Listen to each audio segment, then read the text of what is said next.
Good morning, everybody. Good morning. Happy January 4th, 2023. It's always a great day to talk ball. And shout out to Twitter's greatest Knicks fan, Spike Lee. Number two, maybe Bankai. Shout out to Bankai. I see Malika Walker of the Rewind Pod is already in the building. Justin Patton, JP, the franchise of Hoop Spaces YouTube is here. Shout out to every single one of you who make any part of your day part of Hoop Spaces. We are grateful. And if you hear it in my voice, ladies and gentlemen, I haven't really slept, but that's okay because I spent the night reformatting the Hoop Spaces review because I wasn't happy with what I had on Substack. I fixed it. It is out, and we will grow day by day. Look forward to top 25 men's and women's scores. We're going to open up for guest writing. So if you are a content creator and you want to get your voice out there, we've got a place for you here.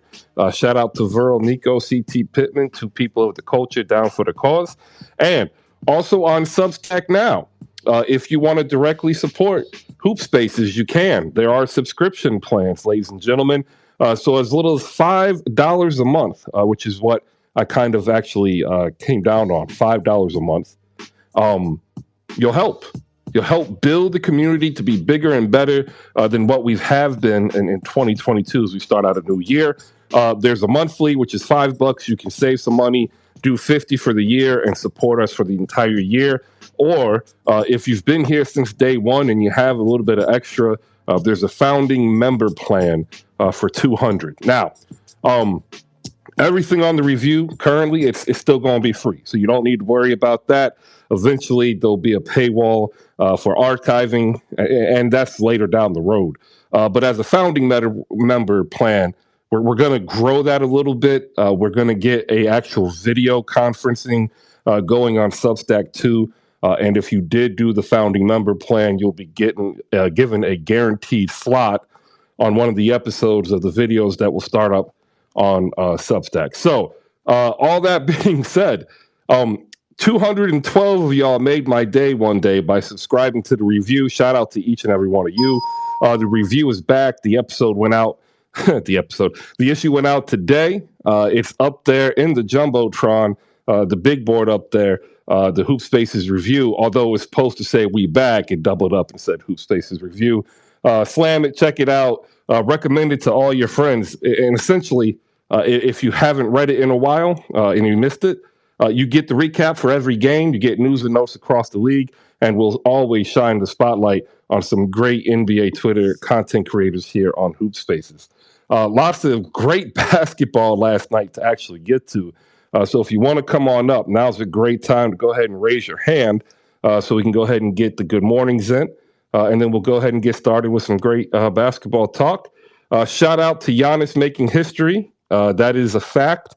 Not only did he have a career high in 55 points, he also joined Elgin Baylor, Wilt Chamberlain, and Russell Westbrook as having 3 consecutive 40, 10, and 5 games. So that is absolutely phenomenal. That is, almost unstoppable as well. If you've actually watched him this year, Chris Middleton has been out with injury. He hasn't been looking himself. Drew Holiday has kind of taken a step back offensively, and it's really been Giannis with the help of Bobby Portis and Brook Lopez. We'll get into more of that because they actually played last night. But we'll go ahead and open up with some men's and women's scores in the top 25. Shout out to Mr. John, who said, hey, man, like you do this during the show, you might as well add it. We'll work that into the review as well, so you'll get the men's and women's top 25 action. And we'll work it so we'll also get the WNBA involved once they get closer to their season start. Last night, Kansas, number 3 overall in the men's division, defeated Texas Tech 75-72 in Lubbock, Texas. Kansas State upends and just absolutely shocks UT Austin, 116-103. Austin, Texas was ranked number 6. Number 7, Alabama rolls 84-62 over Ole Miss. Tennessee destroyed Mississippi State. I was watching this game online because I don't have ESPN. I have to use one of these pirated sites. But hey, it is what it is. Once I can afford it, I'll get it back. But it was nasty. It was like 16-3 for like the first 8 minutes.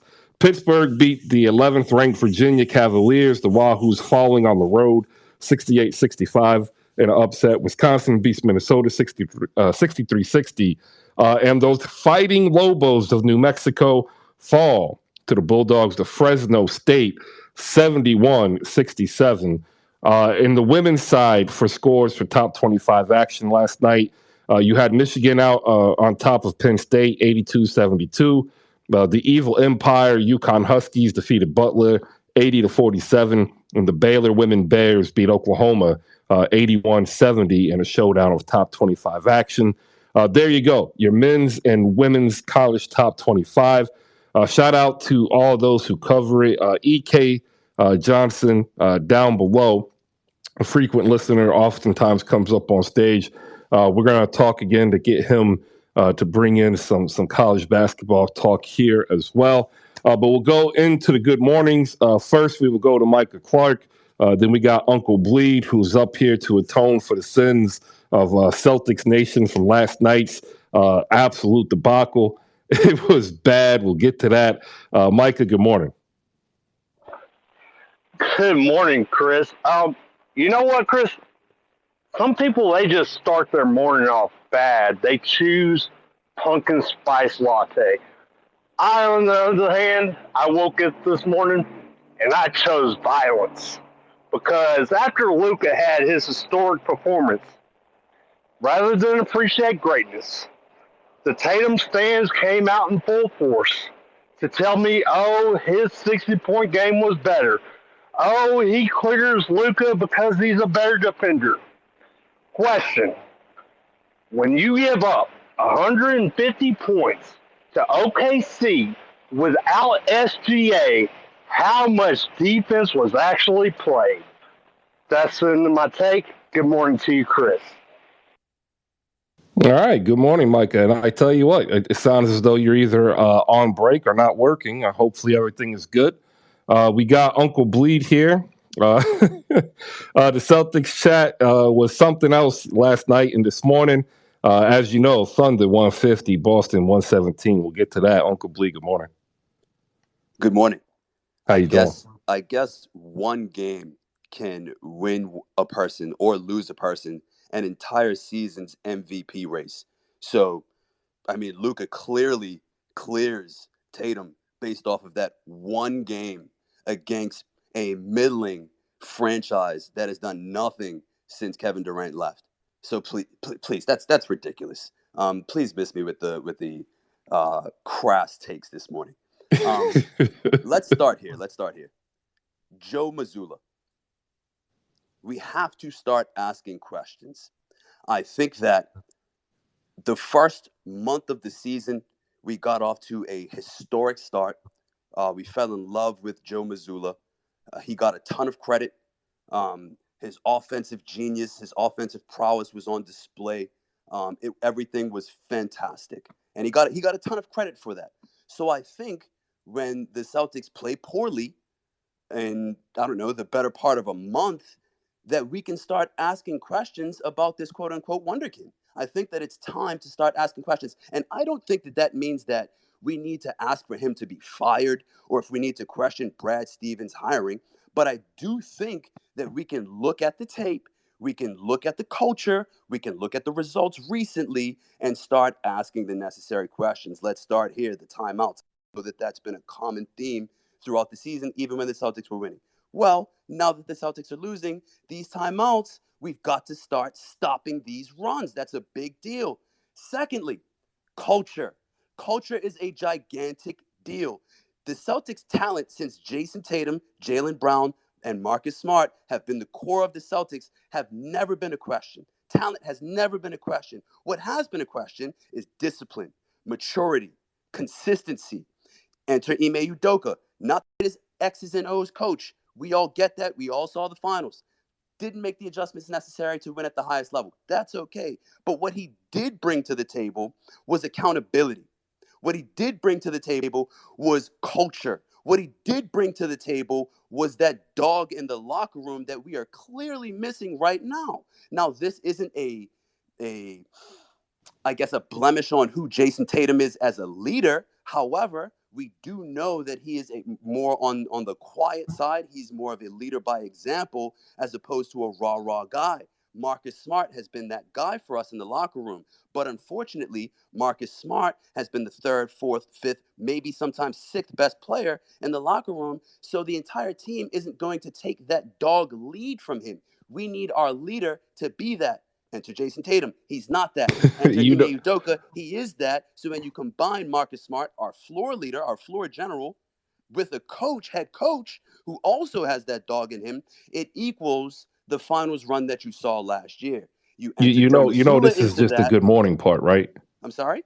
This is just the good morning part. We haven't even started the show yet. We're still trying to just get good mornings out the way. Oh man, I am so upset and passionate about what Chris I is bringing to know. the table right We now. I hear apologize. it. Good morning, Chris. I'll fall back. Yeah. Well, you know what? Like, we'll get into that. We'll do that as the first game. So we're going to come right back to you because you're opening up a lot of points. And one of the points that I think a lot of people just failed to realize is Joe Mazzulla had enough time and cachet with these players to start adding some of his offensive wrinkles in to what was already a burgeoning two-man game with great supporting staff. And the league didn't understand what they were seeing at first. But the league catches up fast. We'll get there because this is what's happening to Boston right now. Bonkai, good morning to the possibly second greatest Knicks fan on Twitter behind Spike Lee. How you doing? Jesus, okay. I mean, there's plenty of other ones, but good Well, morning, I said Chris. possibly. I mean, I had a qualifier. Thank you. I'm not trying to put you out there and put a target on your back. I mean, you'd be surprised. There's Kings of Knicks Twitter. There's Queens of Knicks Twitter. There's a whole bunch of things of Knicks Twitter. So you never know who might take something personally at this point. Well, no, I found that out the hard way because apparently one of the queens didn't appreciate what I said. So. Oh, wow. Okay. Yeah, well. Great. Good morning. I see Knicks take Jake down there. Breeze, Nico, some fellow Knicks fans, Wholesome. So the Knicks play tonight. Today is my birthday. I would like a win for my birthday.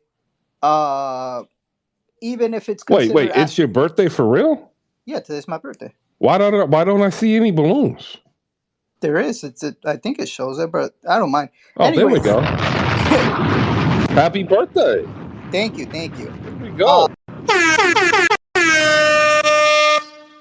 Anyways, I really appreciate that, Chris. I would like a win tonight, despite it meaning that I might be called an ass shaker, considered an ass shaker. Apparently, if you root for wins for the Knicks and you don't want to tank or whatever, you consider an ass shaker at this point. Don't ask me. Look it up if you want to. It's a new thing within the fandom. But yeah, I would like a win. And one thing, that Lauri Markkanen shot last night, man, it's such a shame that it didn't count. It reminds me so much of that shot that Amari Stoudemire hit against the Celtics.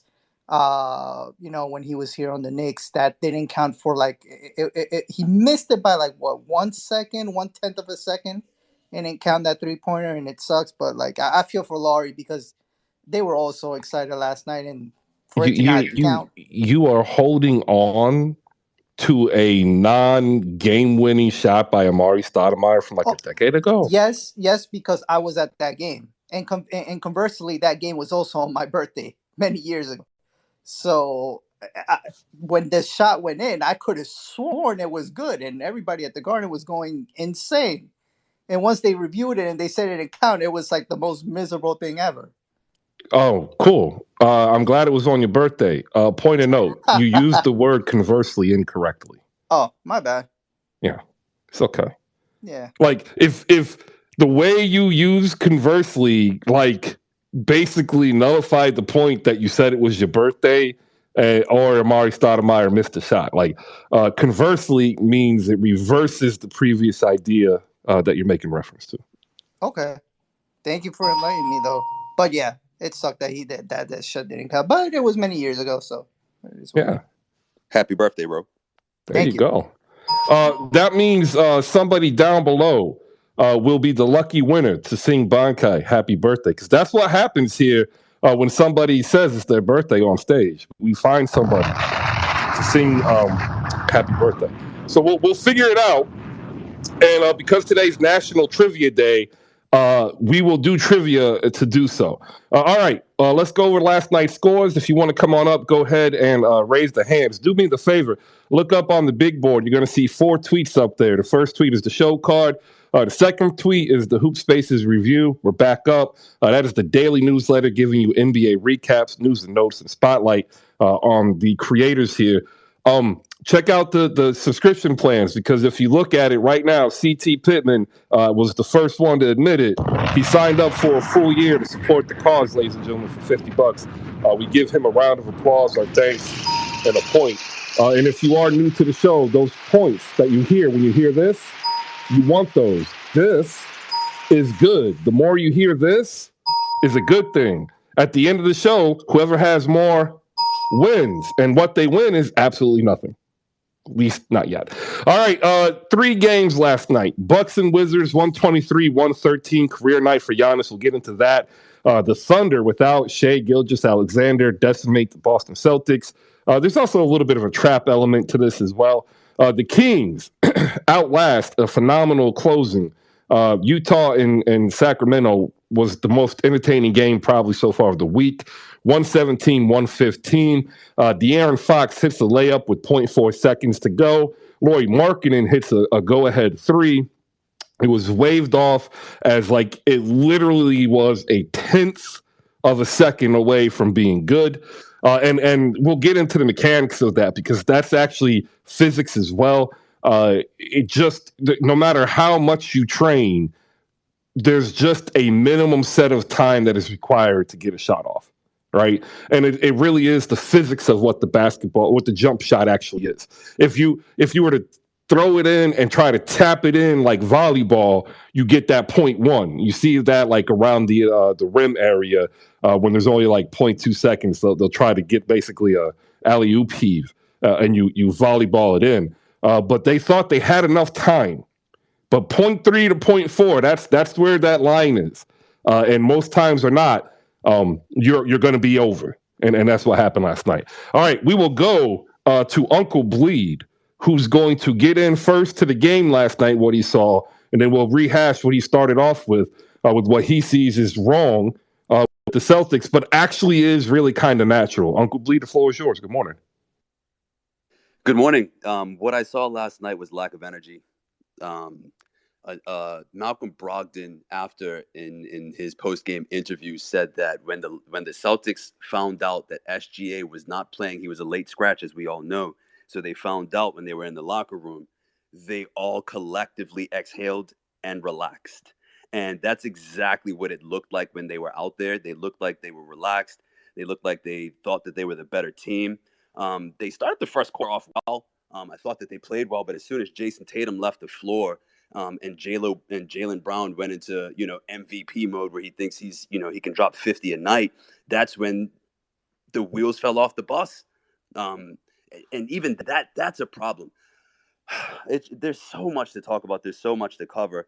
I'm frustrated with the miscommunication on the defensive end. I'm frustrated with the lack of pace that we're playing with. I'm frustrated with the lack of rebounding that I saw last night. Just why are we allowing dunks coming straight down the middle of the floor on coast-to-coast runs by Isaiah Joe? Who is Isaiah Joe? And why are we allowing this man to look like a all NBA player last night? It is insane to me. And Celtics Twitter right now is refusing to ask questions about Joe Mazzulla, and it is mind-boggling to me. I don't get it. I am not asking for this man to be fired. All I am asking for is for us to take a look at patterns. Yes, this is one game. Yes, it's OKC. Yes, we took our foot off the gas. But this is not the first time this season that this has happened. We've lost to Chicago twice. They're terrible. We've lost to Orlando twice. They're terrible. We're losing games that we should not lose. And I know it's early, but we came off of a finals run. We're supposed to run through the NBA this year to prove that last year was not a fluke. And that is not what's happening. It's not what's happening. At some point, we have got to start asking questions about the leadership. This is not me wanting to fire Mazzulla at all. This is me wanting to ask questions. Are we okay with the rotations? Are we okay with the timeout calling or the lack of timeout calling? Are we okay with the miscommunications on defense, the disconnectivity on defense compared to last year when we were on a historic pace for defense with the exact same roster? Begs the question, what the hell is going on this year on defense? It's not like there's been a roster change. So it's got to be something about the scheme, or it's got to be something about the practice or intensity or something. It's not the roster. So, Chris, right. I ask you, do you see anything from Joey Mazzulla that I am missing? Because when I ask the question, I'm being dragged through the coals of hell right now by Celtics. Please help me out. Joe Mazzulla, I will be honest, was nowhere near my list of assistant coaches who are next up to get a head coach gig. Right? There's a short list, and every GM has this short list, and there's usually 3 or 4 names comprised of a group of 6. Right? Exactly. 2 years ago, it was Will Hardy.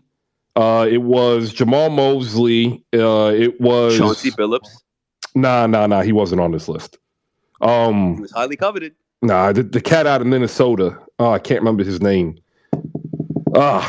I'll get his name. There's a cat out of Minnesota.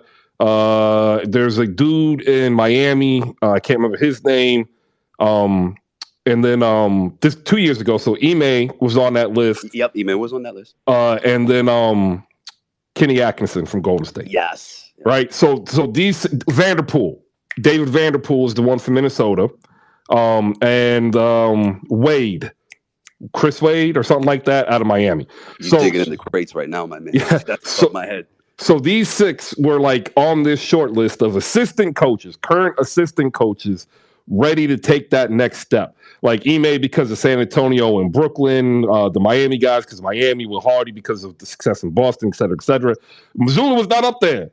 Like Mazzulla was on that list of the person who would take the place of the next assistant. Exactly. So like in 2 years, he goes from being a 4th, 5th coach to a 2nd, 3rd coach to a head coach. Like that's he skipped over a learning curve of what it takes to be like a fundamental head coach in the NBA. And check the dirty little secret. He's what? the only coach left on the Celtics sidelines from Brad Stevens' coaching staff. Yeah, you got that as well, which breeds a level of continuity and comfort from the front office down. And essentially, what the move was is we're going to shelve Udoka. We're going to put Mazzulla in because Mazzulla has a direct connection and Brad can mentor him through this season. And so from that aspect, it makes sense. The issue is that learning curve is going to hit him sooner or later. And what I think we're seeing is as the league starts catching up to what they've been able to do offensively, the league is also exploiting what's been taken away defensively because they're not running the same defensive actions, right? Like it's like 80% the same from last year. There's still elements missing. One of it is the integration of Robert Williams III, and the other one is even though Luke Cornett has played well for the time he's had through injuries, the issue is Blake Griffin and Grant Williams. Having one of them is fine. Having 2 of them causes a problem. And when they both have to have minutes, there is no defense. Like this idea that Grant Williams is a great defender is nonsense. Like he's a above average NBA defender, right? He's not locking down nobody. It's definitely matchup specific. Exactly. So when you get that bench unit in, you got Malcolm Brogdon, Peyton Pritchard now, Blake Griffin, and Williams. Like there's no D there. Yeah. There's 0 D. And then you lose that energy. The starting 5 feeds off of the bench energy. Once the bench loses the energy, they come back in and they just look lost. Right? Like it's a quagmire. That's what I see. Let's see. We got a couple other hands. We'll get their thoughts. We'll come back to you, Uncle Bleed. First, we'll go to Chris with sports. Chris, your thoughts, and then we'll go to Jada Wakanda and Bankai. Yo, what's going on, guys?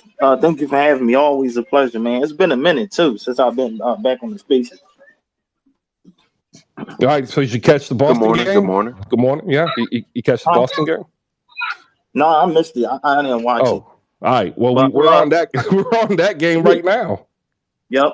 But I'm happy because I hate the Celtics, especially after last season what they did to my Nets. So I hate the Celtics. You just up here trying to be petty. Yeah.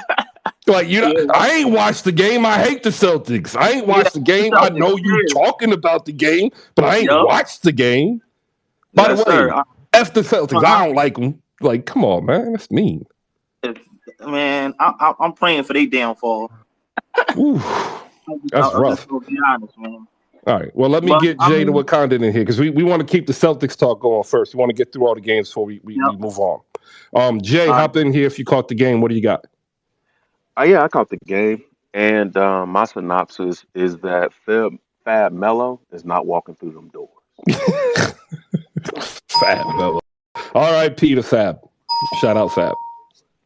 Listen, man. Brian Scalabrine not walking through them doors. Drop 50 on them. Listen, bro, how does a team shoot 50% from three and under 65% from the free throw line? How does that make sense? I have no idea. I really don't. For those who don't know, the Thunder took 40 3-point shots. They made 20. The Thunder took 22 free throws. They made 14. By the way, they also went 59% from the floor. It was atrocious. Aaron Wiggins looked like an all-star. Not Andrew. Aaron. For those, I didn't say Andrew. I said Aaron. Oh man. To get out rebounded by the Thunder, missing the immortal legend, 7 foot, 150-pound Pulishevsky, nasty work. I mean, this is a team that didn't have Derek Favors. This is a team that didn't have Nick Collison. And to get 150 put on your dome piece. Crazy. We got our first trivia game of the show today. This is for all the contestants up here on stage. We're gonna play who had more rebounds, because this is really sick. The Thunder started 2 rookies, the Williamses. Neither are related to each other, but we'll just call them the Williamses. That is Jalen, and I want to say it's Kenrick, right? And then there's actually another Williams that came off the bench. But Jalen Williams started at center. Kenrick Williams started at power forward. Who was the leading rebounder for the Oklahoma City Thunder? I mean, anybody? I can't play because I'm literally looking at the box score right now. But I just want the world to know that Kendrick Williams is listed at 6'6". All right. The leading rebounder for the Oklahoma City Thunder was off the bench in 16 minutes. Jay Williams was 7. Did any Boston Celtic get more rebounds than him? Yes or no? No. No. Yes. The leading rebounder of the game was Malcolm Brogdon with 9 off the bench. By the way, Kendrick Williams is the dude with the mullet, right? With the I wouldn't call it a mullet. I mean, I don't know what it would be called. To me, I thought it was a mullet, but if it has a different name, it's getting bushy. I wouldn't I think he's trying to do the Oubre from a few years ago. Y'all remember the Oubre? Yeah. Yeah, I wouldn't call it a mullet. We called it a mop. Is that a shag? Isn't it called a shag? I don't know. Dallas, I'm not a Dallas baller. Texas people know. Dallas, Texas people know. That's where are Dallas thing. people at? Mike, would you know? I don't know if Micah would know. Mike is probably checked out. Malcolm Brogdon led the game with 9 rebounds. Here are your other high rebounders. Jay Williams had 7. Aaron Wiggins had 6. And Jason Tatum had 6. Nobody else had more than 4. That was just god awful. You outweighed. You were taller. You're more athletic for the most part, other than Al Horford, and you could not beat them in rebounding. Mike, what do you got? Oh, I was just going to answer that question real quick. No, that is not a shag. A shag is kind of like almost like a cross of a Southside Babe with different directions. So no. All right, so appreciate that. So here's the funny thing, right? Jalen Williams, who started at center, he's 6'6", 195 pounds. Wait, but okay, which one is it though? Because they have two Jalen Williams. Oh, they have Jay and Jalen. Oh, okay, I remember. Well, yeah, Jalen is the Lin, and then Jalen is Jelen. So if I say Jay, it's Jalen. If I say Jalen, it's Jalen. Got it. I remember when they played the Knicks, like Clyde and Breen, they were having a grand old time trying to figure out who was who, and then they came up with like they have nicknames, like you mentioned. I think the broadcast crew from OKC came up with nicknames for them as well. Yeah, every starter for Oklahoma City scored in double figures. Trey Mann and Isaiah Joe off the bench had 21 apiece. Josh Giddey was the tallest player that played last night for Oklahoma City at 6'8". Nasty work. Uncle Bleed had a phone call. We'll wait for him to come back. Jay, what else you see in last night's game? It was just a fluke shooting night. It was one of those things where it's the game that the analytic nerd stat department feels justified. Like that's the take they're going to point to. Look at this lottery team beating a finals contender because of the 3-point line and blah blah blah and Project 6-6 and blah blah blah blah blah. And it's just one of those games where if you're building a team that you have to shoot 40% from three to win, that's not a good team. And it just historically, unless you have a Steph Curry, Klay Thompson, shooting duo, it doesn't work. But unfortunately, for the Celtics, the immortal Celtic legend, Jarvis Fernando, did not walk through that door. It was sad. I remember Jarvis. Oh, man, 6'9". He could hoop it. Yeah, he could hoop at Mississippi State, man. That's the only reason I know that name. 6'9". I think he was defensive player of the year, SEC. Mississippi State has had 3 defensive player of the year for the SECs in the last 15 years. Robert Woodard II. I think Jarvis was one in 2012. God, that's a long time ago. I'm dating myself. I should stop. Sam Hauser continues his slump. He's unable to find that early season success. Marcus Smart got ejected. Yeah, they got some issues in Boston. And I don't know if Coach Mazzulla, again, this learning curve, I don't know how he's going to respond. But right now, the Celtics are still on top, 26-12 in the Eastern Conference. Bankai, what do you got? Yeah, I'm not going to say it's going to happen, but could you imagine if this was just the reverse of last season, where last season early they were just struggling and they didn't know what they were, and then they just figure it out and click. And then imagine this year, they just they had it rolling early, and then all of a sudden late in the season it just completely collapsed. Could you imagine that? Yeah, I could, but it would probably take an injury of either Jason or Jalen. Those two just together are too good. They get the floor they give you is so high that I don't see them. It'd be they would have to go through Phoenix is going through. They'd have to lose a support player, a la Jay Crowder and Cam Johnson. So that's 2 support players, and then your main star would have to go down, and then they'd probably be a 500 team at best. Shout out to those who are answering the question of what type of hair. Rels Pels hopped in here saying it's a Dallas thing. It needs to stop. And Santa Rosa hopped in here going from a blast from the past, rocking the Theo Huxtable.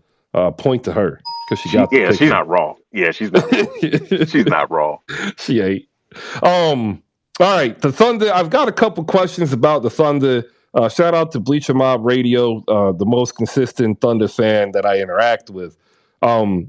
Shai Gilgeous-Alexander is putting up all-star numbers. He was out due to a non-COVID illness. My question to you is, why the hell did the offense look better without SGA on the floor? And this is the third time, by the way, that their offense has looked better than with SGA on the floor.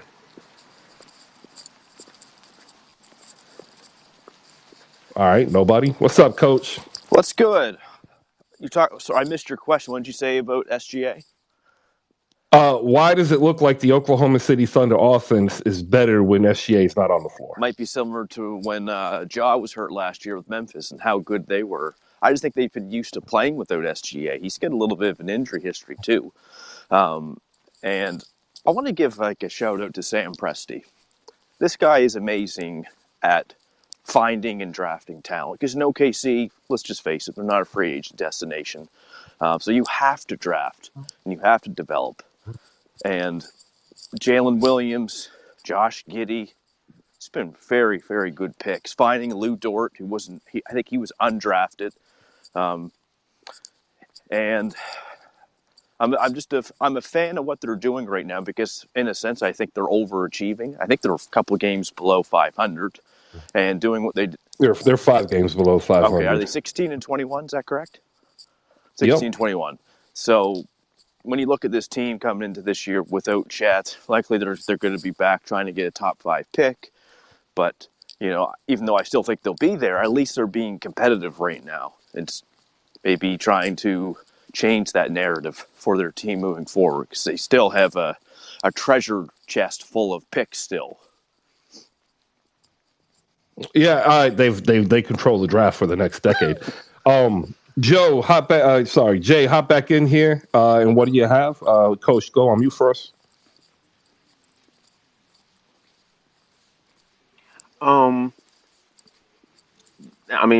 Realistically, the Celtics were sloppy. I don't know what it is about the OKC nightlife. Because when my Grizzlies went down there, they got smacked. And Ja got thrown out. We didn't give up 150 though.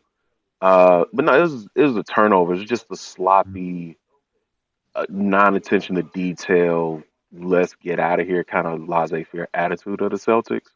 And when the second quarter happens, the Boston just kind of lets go of the rope, right? And there's no, all right, let's tighten up, let's take care of the ball. It was none of that. Because to let an NBA team get 14 steals in a game, that's a lot. 17 turnovers. It just kind of depends. There's a difference between you turn the ball over because you got called for traveling, or you turn the ball over because of a charge, or you turn the ball over because of a 3 in the key. Those are registered as turnovers. But the Celtics are registered for 17 turnovers. The Thunder are registered for 14 steals. So that these are just lapses of concentration, because when you talk about the Thunder, it's not like they have Dylan. Whoa, what was up with the Michael Jackson thing out of nowhere? JF didn't realize his mic was on mute. Oh, wasn't shit, on my mute. bad, Chris. I'm playing with baby. My bad. Shout out to the baby. Baby.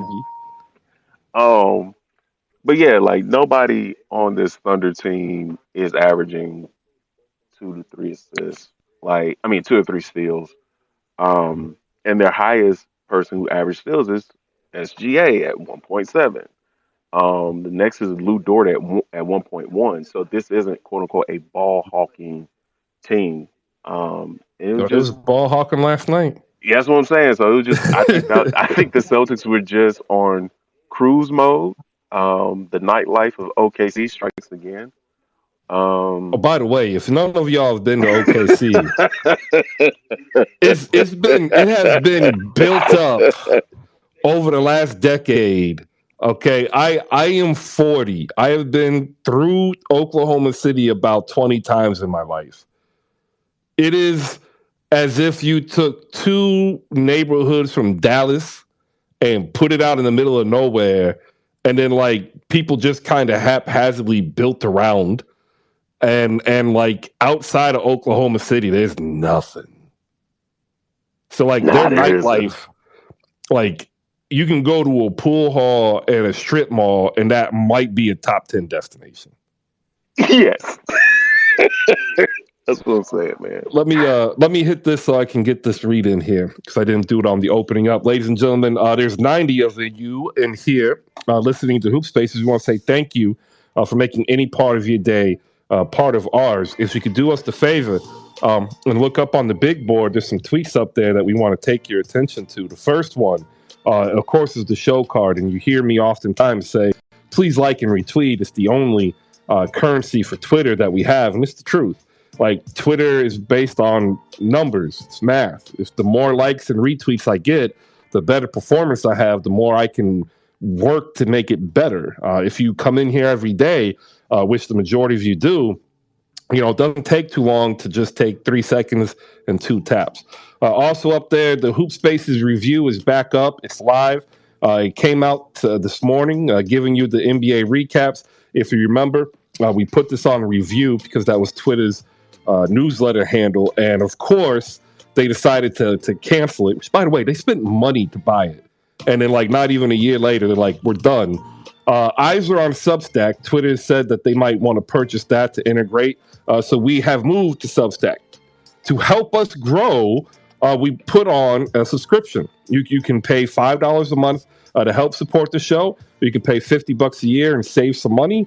You can be a founder if you've got Daddy Warbucks money.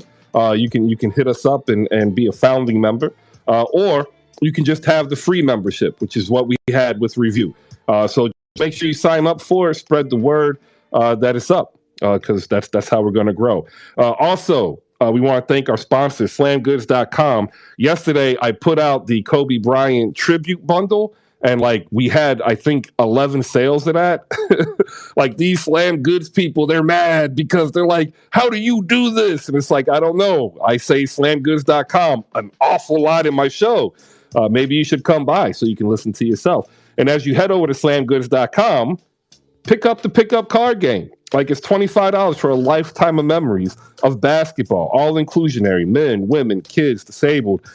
Spend some time to learn how to play it. Just go over to Pickup on YouTube. You can actually Google YouTube Pickup Card Game, and you'll see the 2 ways to play it.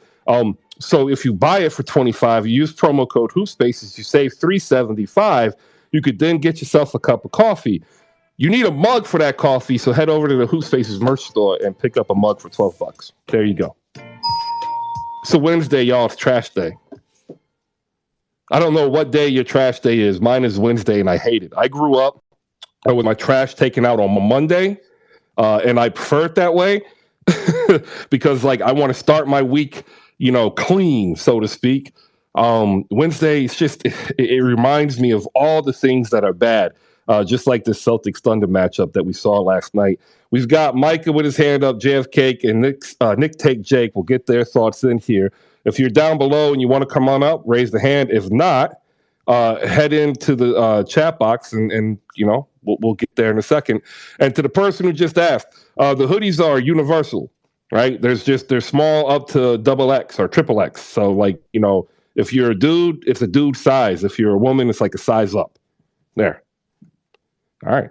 We'll go next to Micah. We'll go to JF, Nick Take Jake, and we're going to close out of the Thunder and Celtics with Jada Wakanda and Bakari. And then we'll move on to some history and talk some Giannis. And then we're going to get into a couple of topics throughout the league regarding Luka Doncic and Joel Embiid. We also have Coach of the Month in December and some other news and notes to get to. But up first, Micah, go ahead. What do you got for this Boston and Thunder game? First, to your question that you asked earlier, in my opinion, I feel like their offense moves better without SGA a little bit because, in my opinion, SGA is more of a combo guard, and it usually messes up the flow of your offense whenever you try to force a combo guard into a facilitator role. I've seen that with several teams, but look, yeah, I'm going to clown and I think it's funny, but Same time,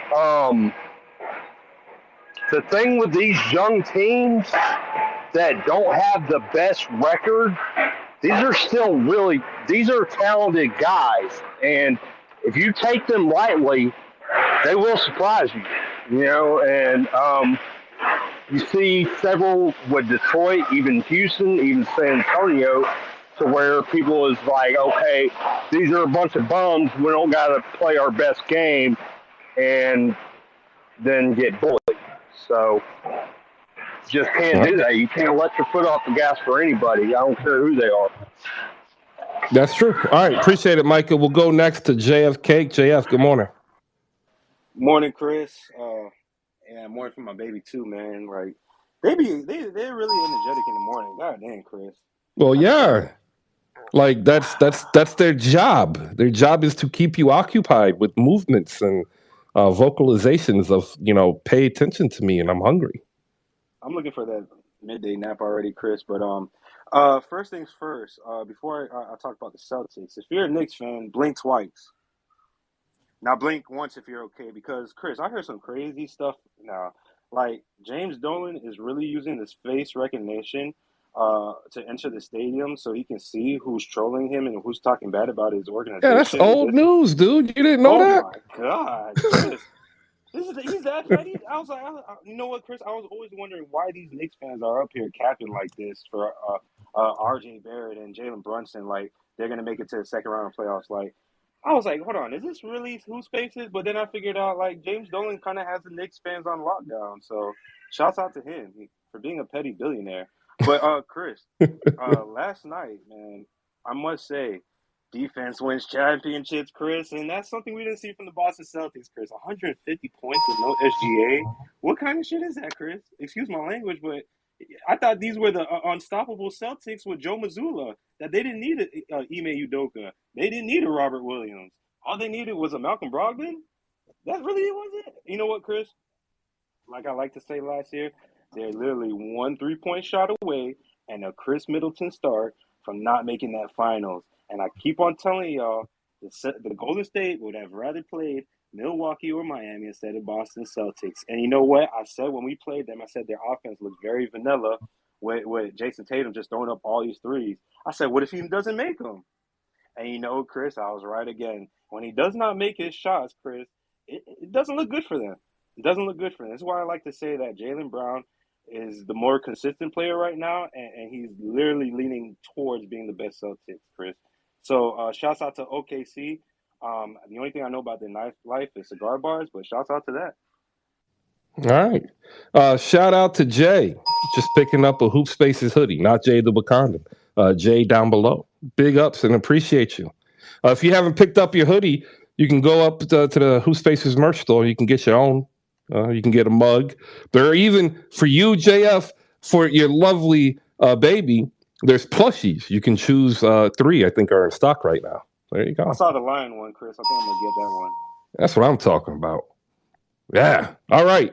We got Knicks Take Jake. We'll go to Jada Wakandan, and then we'll have Bakari up here to go ahead and give the eulogy for the Boston Celtics as they look to throw the game tape into the dirt, pour some gasoline on it with some OE, and then bury it to never be spoken about again. Nick Take Jake. We don't have to worry about James Dolan marking you, right? Like you're good, right? No, sir. I'm on top 10 most wanted list. So. Oh, okay. What did you do? I mean, I'm just joking. Oh, okay. But if there's any facial recognition software on Twitter, I'm for sure on that list.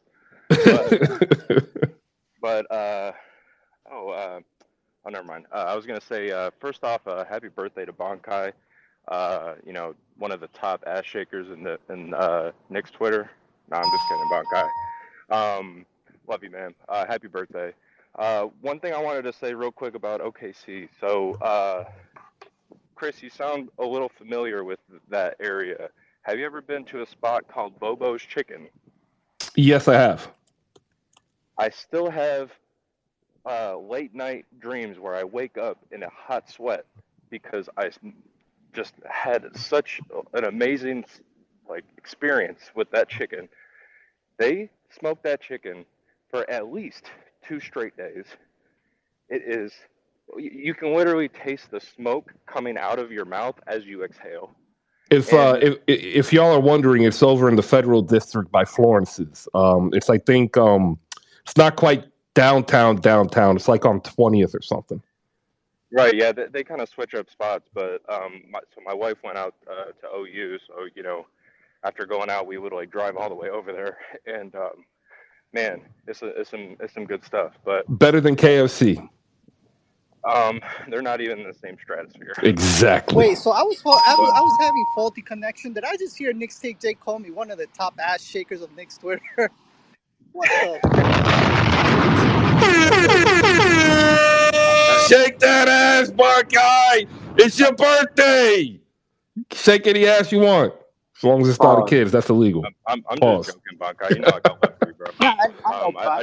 I just had to give you some birthday hate. I know, but anyway, so you know this game last night, I feel like anybody that is extrapolating anything about the Boston Celtics really doesn't understand the you know bigger picture when it comes to contending teams in the regular season. Especially you know the late news of SGA being out, like it's no surprise because you know anybody that has watched regular season basketball for you know more than a couple seasons knows that contending teams that actually have aspirations to go win a championship, like the whole idea that every opponent is equal and they respect you know each opponent equally and they're going to come in with you know as much fire and desire or whatever. I don't know if you were coached by Tibbs, but go ahead and ask Derrick Rose how treating every single game as a playoff game works out for you at the end, right? So teams have learned, teams have adjusted. It sounds like the Celtics just kind of walked into this game, didn't really respect the OKC Thunder. You ever go to the rec and like there's like some like rambunctious little 18-year-olds that have a squad and like they're all ready to go and you're like, man, these guys are probably, you know, going to be shooting out bricks and then all of a sudden they come out like, you know, top 5 powerhouse, you know, and they just run you off the court and you're like, what the fuck just happened? Well, like, that's why you got to pound it down low, man. Like they don't want to bang. Exactly. So I feel like that's exactly what happened. You know, probably some lazy, you know, close out some, you know, not so high effort defense. And it sounds like the Thunder were just kind of on one last night. And, you know, it is what it is. But anybody extrapolating anything from this game last night, I feel like you really just need to look at the bigger picture of how the regular season of the NBA works, is all I'll say. All right, and also for those who don't know, when you go to Oklahoma City, you have to understand Bobo's is only open Friday and Saturdays. Okay. Yeah, that's the biggest practice. Yeah, I would feel bad because like what would happen is somebody would go there and they'd be like, "Oh my God, I remember this guy on Hoop Spaces talking about this chicken, and I'm here, and it's a Tuesday night." Yeah, don't want that to happen. Friday and Saturday only. Yeah, it's really unfortunate, but I think the reason why is they're literally smoking that chicken all throughout the week. That like, there's no other way that you know they're not, because it's that smoky and that delicious. Takeout only too. Sorry, takeout only. Right. They no longer sit down and they don't deliver. All right, let me get other hands in here. We got Jay the Wakandan. Breeze popped up here. Our girl Nat is here. Bakari's here. We'll go to Jay first, Bakari next, and then we'll close out Celtics and Thunder Talk with Nat, the host of So You Think You're a GM, getting ready to cook up as we get close to the trade deadline coming up. We'll go to Jay. Jay, go ahead and give your closing thought on this game, and we'll Bakari pick it up right after him. I want to let Nat, one of my favorite Raptor fans, know that, you know, I understand. It's cool. And I want to let Celtics fans know that Gershon Yabusele. Yabusele. That's not how it says on the. I think it's Yabusele. Right. I mean, I remember from 2K18, but. Yeah, you remember it from 2K18. I remember on ESPN during Summer League. That was one of the worst names that the announcers had that year.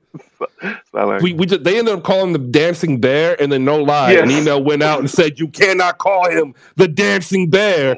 To which one famous dude who you see on ESPN every day, ask the dumbest question: what's a dancing bear? Man, that was a Google trip. Woof.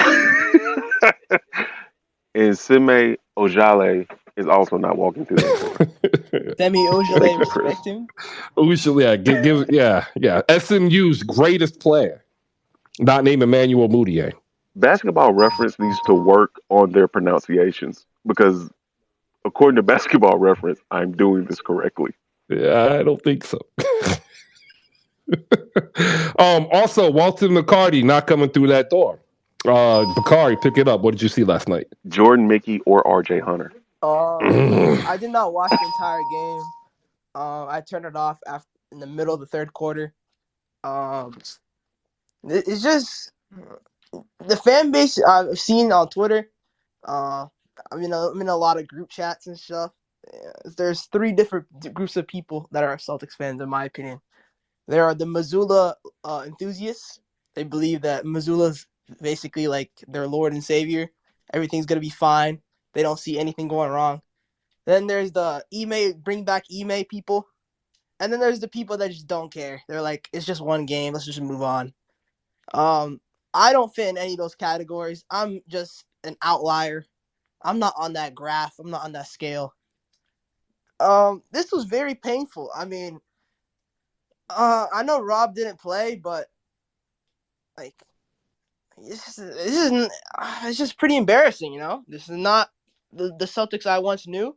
We were like the best defense. We sacrificed all of our defense for this I don't want to say like glitched offense. I mean, we were the best offense at one point, but then it seems like this was just a streak. Seems like it was just a phase. I mean, now you're looking like the Dino Barros and Dino Raja of Boston Celtics. I don't think it's that bad. I think it's just I think we just went back to 2021 where we were okay, but Tatum just kept scoring. We just had Kemba Walker, Tristan Thompson, Oof, there's a name. By the way, Tristan Thompson is still listed as one of the best bigs available. I find that hilarious. Yeah, I forgot about Tristan Thompson. We all forgot about Tristan Thompson. I don't forget about Tristan Thompson. He has caused plenty of laughter in my life, and I thank him for all the laughs that I had. So heartily, I think we just move on, But I don't think I can move on. I think Mazzulla needs to be tested. I think we need to ask questions. Is this really a championship caliber team? If we're getting dogged by the, I don't even want to say their name. It's just pretty embarrassing. A team that's the team in the middle of nowhere. No. Oklahoma City Thunder. I don't want to say that name. You played a team that had a player that looked like an all-star last night. His name was Aaron Wiggins. He could not miss. I didn't know who that was. I'm be honest. I did not know who that man was. But that's University of Maryland, man. Fear the Turtle. I don't. That's the thing. I'm not really into college basketball. Well, now you will never forget his name. No, you're right. I won't forget his name. I definitely won't. All right. Well, let's get Nat in here. What's Jay? What up? What is it? What is it? No, I thought you were going to mention Chris Giddey instead of whoever else you mentioned because Chris Giddey was cooking their ass up. Well, he was, but no, Josh Giddey. Yeah, I'm talking Aaron Wiggins because he is a University of Maryland Terrapin, and the Terps don't get enough love. Go UM, Fear the Turtle. I think they got a better Tagovailoa brother. I think he's a way brother. Yeah, they got one of the he transferred. I don't watch football any longer. Nat, good morning. Good morning. How your Raptors doing? I ain't talking about the damn Raptors today. I'm not talking about the Raptors today. But listen, again, I will ask everyone that had the Celtics winning 45 to 50 games, can you please give me your calendar of the 82-game season and circle the games that you thought they were going to lose? No one has yet to do that yet, so I'm looking for it still. This team is going to lose about 25 games this year. Like, they weren't going to go, again, 70-12. They weren't going to go 76-6. They're going to lose. And guess what? They're going to lose to teams that have nothing to lose. OKC has nothing to lose. Nothing. Well, All they've got a lotto pick to lose. No, I ain't gonna. Chris, they have nothing to lose. You know that they're gonna go out there. They're gonna play hard. Those guys, they're still learning themselves. They have nothing to lose. The main concern to me with Boston, but Marcus Smart scoring like 2 and 3 points, and then it's the fourth quarter and nobody's batting an eye. It's a problem for me. He has 7 points. I'm like, no, like you got to score more, man. Like it's not just about Tatum and Brown, because they're gonna get you at this point, 25 to 30 points and even more than that. But I'm looking at Marcus Smart. I'm looking at the guards. There's a lot of times that Derek White will have these games where he scores about 15 to 20 points. He looks great, and then the next slew of games, my man's has like 2 points. Marcus Smart has like 2 points. These are the areas of concern for me, when your guards are not helping. I think that Marcus Smart has been a shell of himself, for a little bit now, and that's something that I would like to see addressed. I would like to see Joe, play with these lineups, a little bit more and see what other guys can do. Because, versus teams like OKC, you're not going to see this team, in any kind of playoff setting or important setting. I want to see him actually, do some difference making and coaching and seeing what you have out there with your roster and stuff. So my thing is,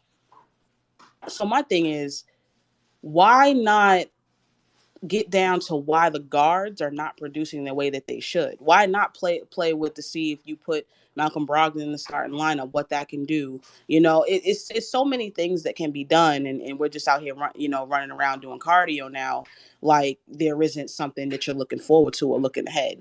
So that's what I want to see. Brown and Tatum are going to give you what they're going to give you. They're going to be your consistent. Can Tatum get better at defense? I think he's dropped a little bit in defense or whatever. I don't know if this is just like the games he's playing, or if he's just having a slump. But I'd like to see him get back to being a bull on defense. I like to see Brown get back to being, a lot better on defense. But it's the guards that I'm looking. It's the others I'm looking at. I'm going to, keep saying that. It's not okay. I understand Marcus Smart is a great defender, heart and soul, blah, blah, blah. I get it. Your starting point guard can't have 2 to 7 points. It's in today's NBA, that shit does not work. So that's what I'll be looking for, going forward. Hopefully they change that up. And we'll see what we have. But you can't just say I'm playing down to my competition. You actually got to show up. So Joe needs to definitely get better at coaching. I'm just concerned that he's not taking these opportunities to do it. I'm concerned that he's literally just chewing gum. Oh man, and like that is mean. He's just chewing gum at this point, Chris, and it's bothering the hell out of me. But yeah, calling him Alicia Silverstone from Clueless. And this is nasty work.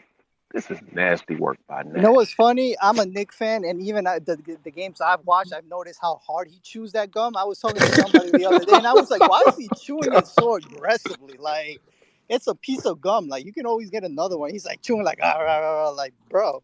It was kind of disturbing. Some people put rubber bands on their wrist and use the rubber band. Some people chew gum. Some people clench their jaw. And Joe Mazzulla looks into the abyss with a face of bewilderment. There are times in the game where I see a disconnect.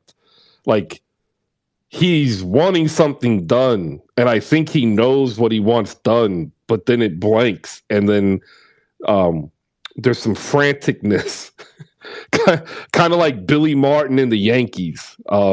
There's just an energy there that I think, like, if this was a different era, it would be endearing, right? Like, it's a quirk. But right now, it looks like he's chewing on that gum because he doesn't know what's coming down the pike. And that led to the question of, is Joe Mazzulla the guy to make the adjustments for the Celtics now? What do you think? I don't think so. I just don't like his coaching style. I think he's too laid back. I think that he's doing too much of the, I'm just going to let them figure it out. No, they're not coaching themselves. That's not coaching. And then, they let the cat out the bag last time. They said, sometimes he'll call timeouts and he doesn't say shit in the huddle. And I'm like, oh, okay. So it was cute when you won that game. And he's like, yeah, they just let us figure it out. And then the next, few games you lose, now you come back to that statement and you're like, that's ridiculous. It was ridiculous when you won the game, and it was ridiculous when you lost. You can't just call a timeout and just not say anything to your team. These are 24-year-olds, 25-year-olds, and the oldest person you have is 38. They're not coaching themselves. They're not doing that, and none of the great coaches of today are doing that. They all got something to say, in these huddles. And Joe is showing early on, like, his issues, his faults, so I don't believe in Joe Mazzulla, and I really hope that they figure it out, and I hope that Brad has a plan. Love it. We're gonna hit this button, ladies and gentlemen. Go ahead, Jay. Wait. Hurry up, because I hit the button. I got you. You can't say they're 24-year-olds and they're really 6-year vets. Like, we got to call a spade a spade. And it's nasty work. Themselves, Jay? Yeah, as 6-year vets, when you're playing OKC, yeah, you should be able to fix. If you're 6'10", like Jason Tatum is, or 6'9", like Al Horford is, or 6'10", like Vonleh is, or 7'2", like Cornette, and their starting quote unquote center is 6'6", you should be able to figure it out that you should not be trying to match them 3 for 3, and then you should not go under screens. You should let's go get over rid of the and trap. coaches then, Jay. Let's get rid of all the coaches then. There's no need for coaches, right? I'm just saying. Boston, no, I'm just saying there's no need for coaches, right? We just get rid of all of them, right? I'm saying Boston should have figured that game out.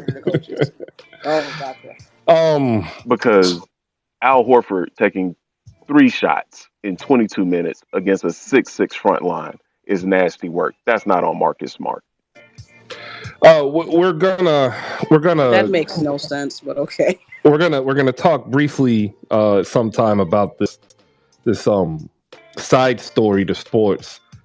As Shannon Sharpe returned to Undisputed, confronted Skip Bayless, there's word that Shannon Sharpe might be gone. So, yeah.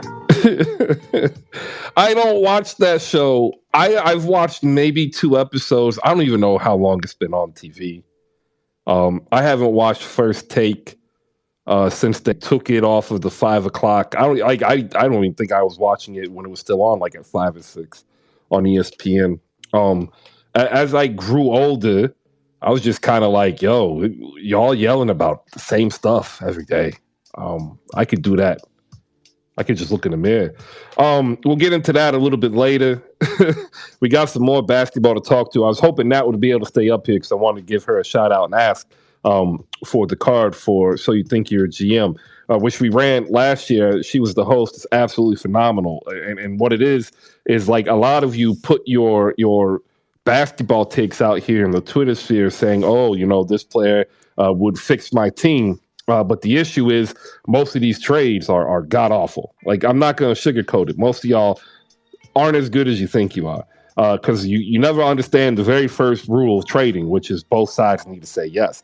So we want you to come to So You Think You're GM so that you can put up your trade and have the discerning fan vote it out. And if you win a prize. And if you lose, well, we ridicule you and laugh and boo and stuff. It's fun. Saturdays at 4 p.m.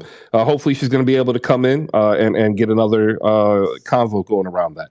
Malika Walker of the Rewind Pod has joined us up here, and we are sponsored by SlamGoods.com. If you head over to SlamGoods.com now, you can use promo code HoopSpace to save 15% off your entire purchase. I'm going to go ahead and pick out something from SlamGoods.com, put it up in the big board so you can see what type of deal is best for you.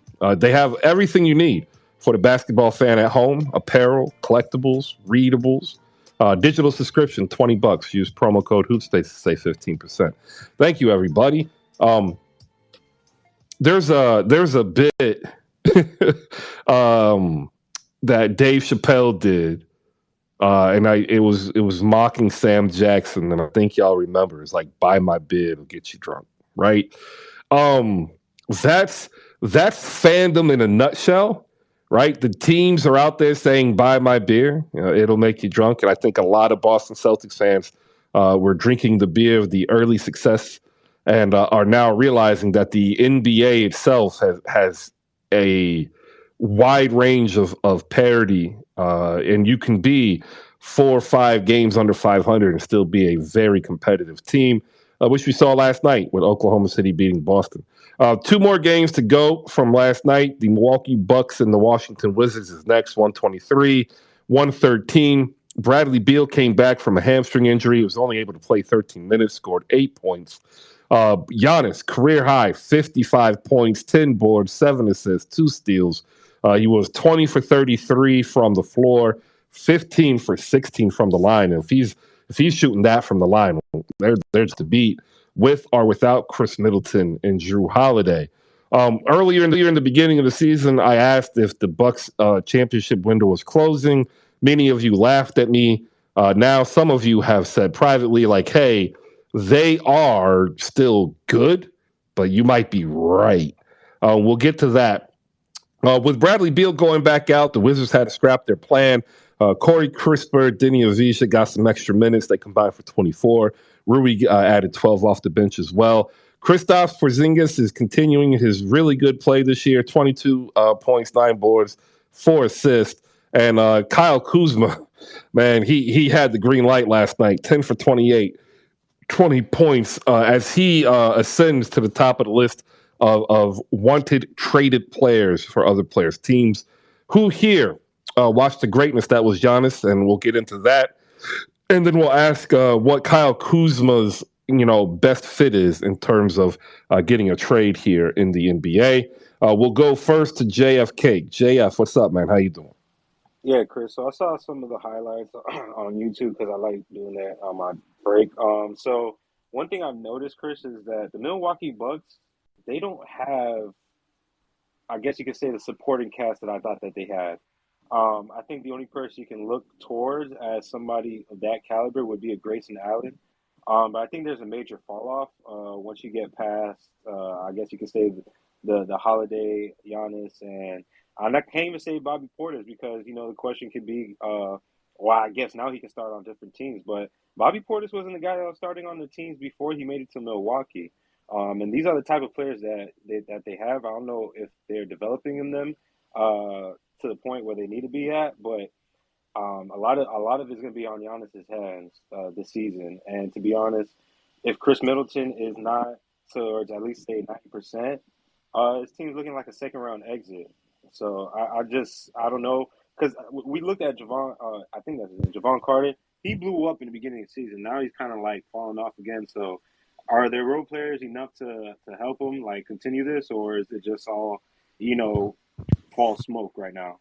Well, Javon Carter just kind of turned back into Javon Carter. Like it's not that he fell off a wall. He didn't fall off. But I'm just saying it's like the consistency of it.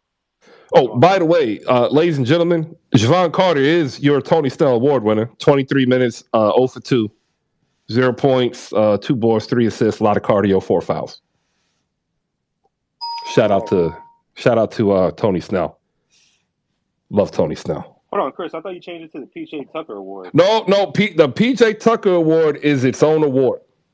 It's its own award. Javon Carter did not reach PJ Tucker Award levels here. I guess that's good. Oh, it's great. It's phenomenal. You don't want the PJ Tucker Award. Like, it's not cool.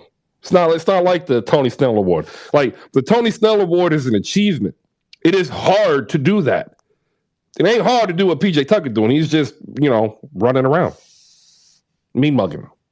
We'll go to Jay to Wakandan. Jay, what's your thoughts? We got D'Lo up here, who's a Bucks fan. We'll get his thoughts.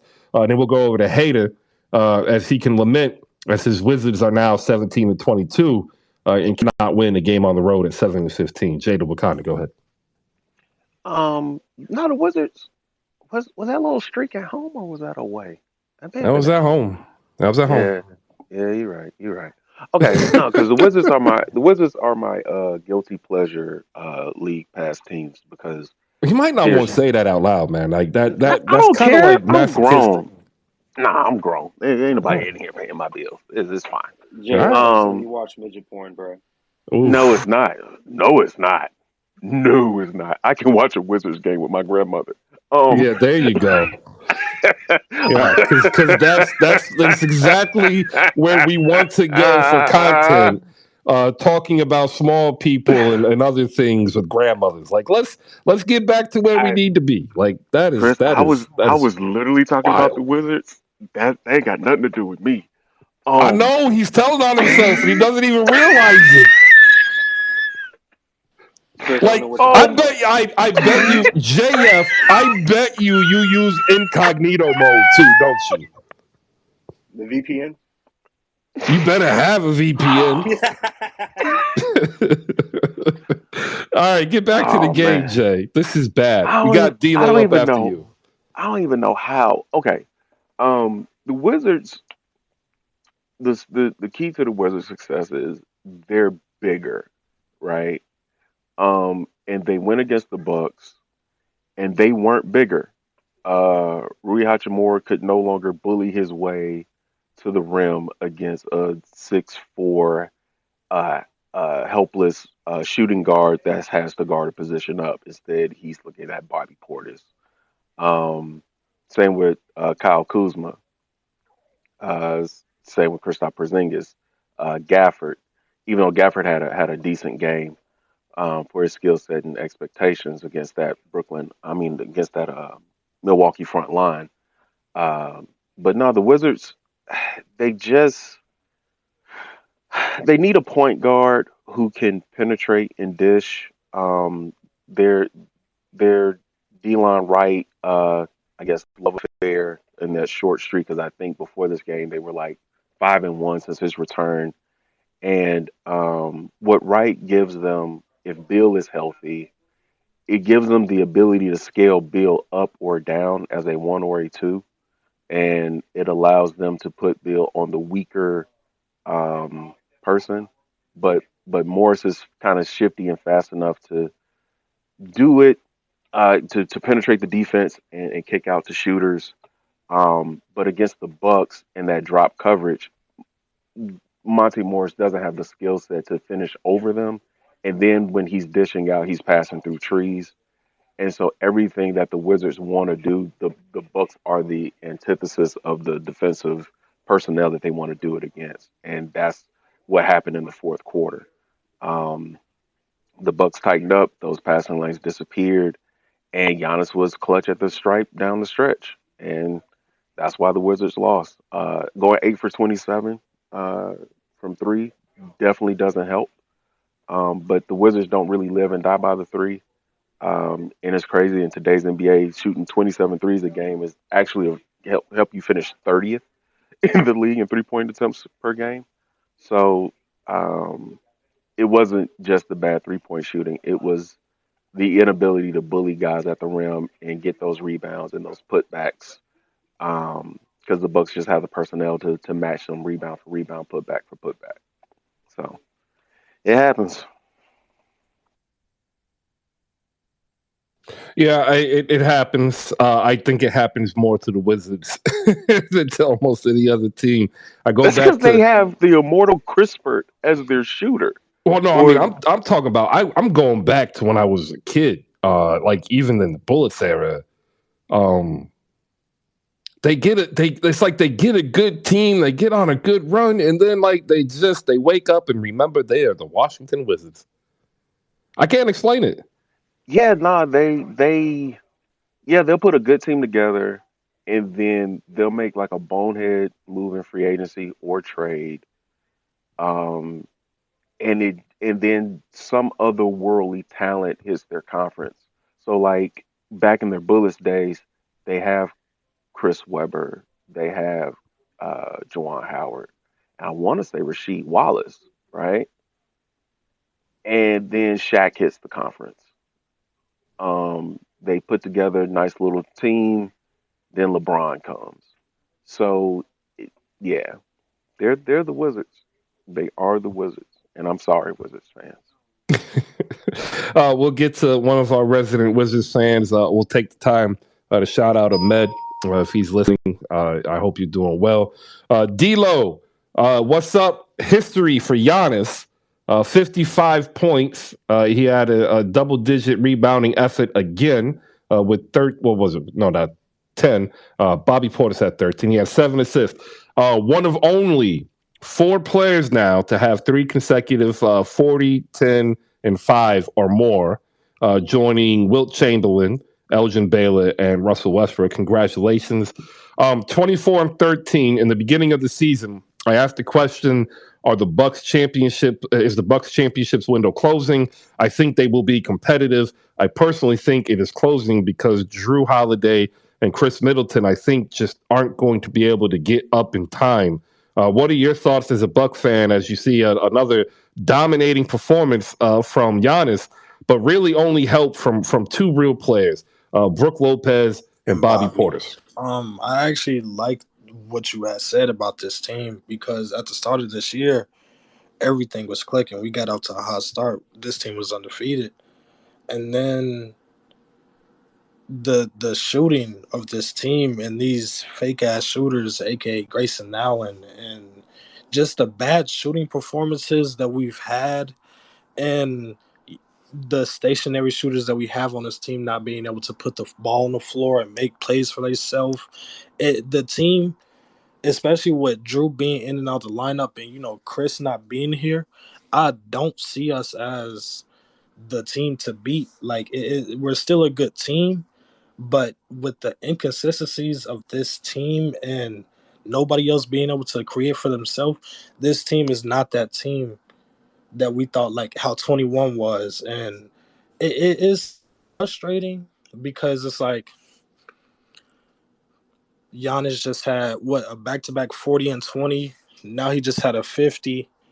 I feel like that shit has been necessary to us winning because the support cast, Bobby been playing well, Brooks been playing well, but everything around that has been iffy, and then the team just can't shoot. I think that's our biggest problem right now with this team is just inconsistent shooters and, just inconsistency from all around. I don't think this team, unless we make a trade, will compete for another chip. That's how I feel. And that's without being delusional. All right, so while we got you here, because I appreciate the non-delusional takes here, because I've talked to a couple people work for him, right, and there is a sense of urgency in Milwaukee right now. Yes, and they very big one. There are a lot of people who are starting to say they don't know how they get out of this.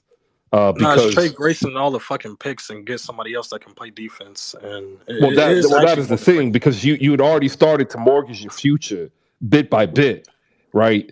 And that's the question.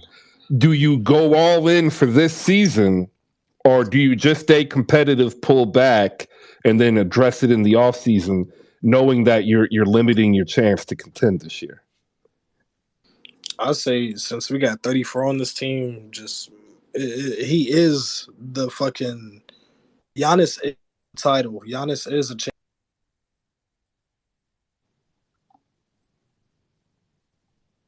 All right, Karma must have got him with the double F, but it's all right. We'll bring him back. More championships out of it right now. I don't give a fuck what we have to do because being a Bucks fan all my life, we haven't had shit. Like 21 was my first fucking championship, so it's like this team. We just need to make some moves, and I feel like we need a person that's be able to on ball create for themselves. And Chris is a person that we need, but with him floor, the shit doesn't matter. And I honestly don't know what the fuck is up with his knee injury. It's like knee soreness. This shit has been going on all season, and this Milwaukee Bucks, they don't tell you shit. And it's been weeks, and Drew has had this illness, and then it's just Giannis and whoever shows up, and are really like Bobby has been one of those ones that stepped up. He also leads the league in double doubles, and that's the only other player besides Brook that's really like showing up to play every night and every night out. It's just D-Lo, can I ask you a question? What's up, JB?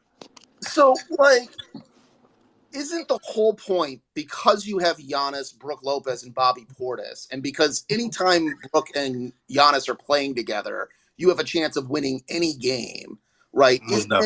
Why are you so worried now as opposed to like at the end of the season? I mean, why wouldn't you just want to develop, I don't know, say like a somebody like that? Why is it so imperative that everything has to be fixed right now? As far as I know, you're the 3rd seed, and like Giannis can go supernova at any given moment. If I had to pick one player, who they gonna develop?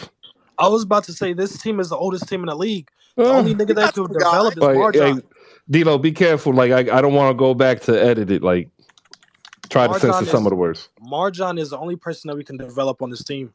Everybody else is what they are. And Pat's been shooting better, but Grayson, he can't get better. I don't see anything out of him getting better.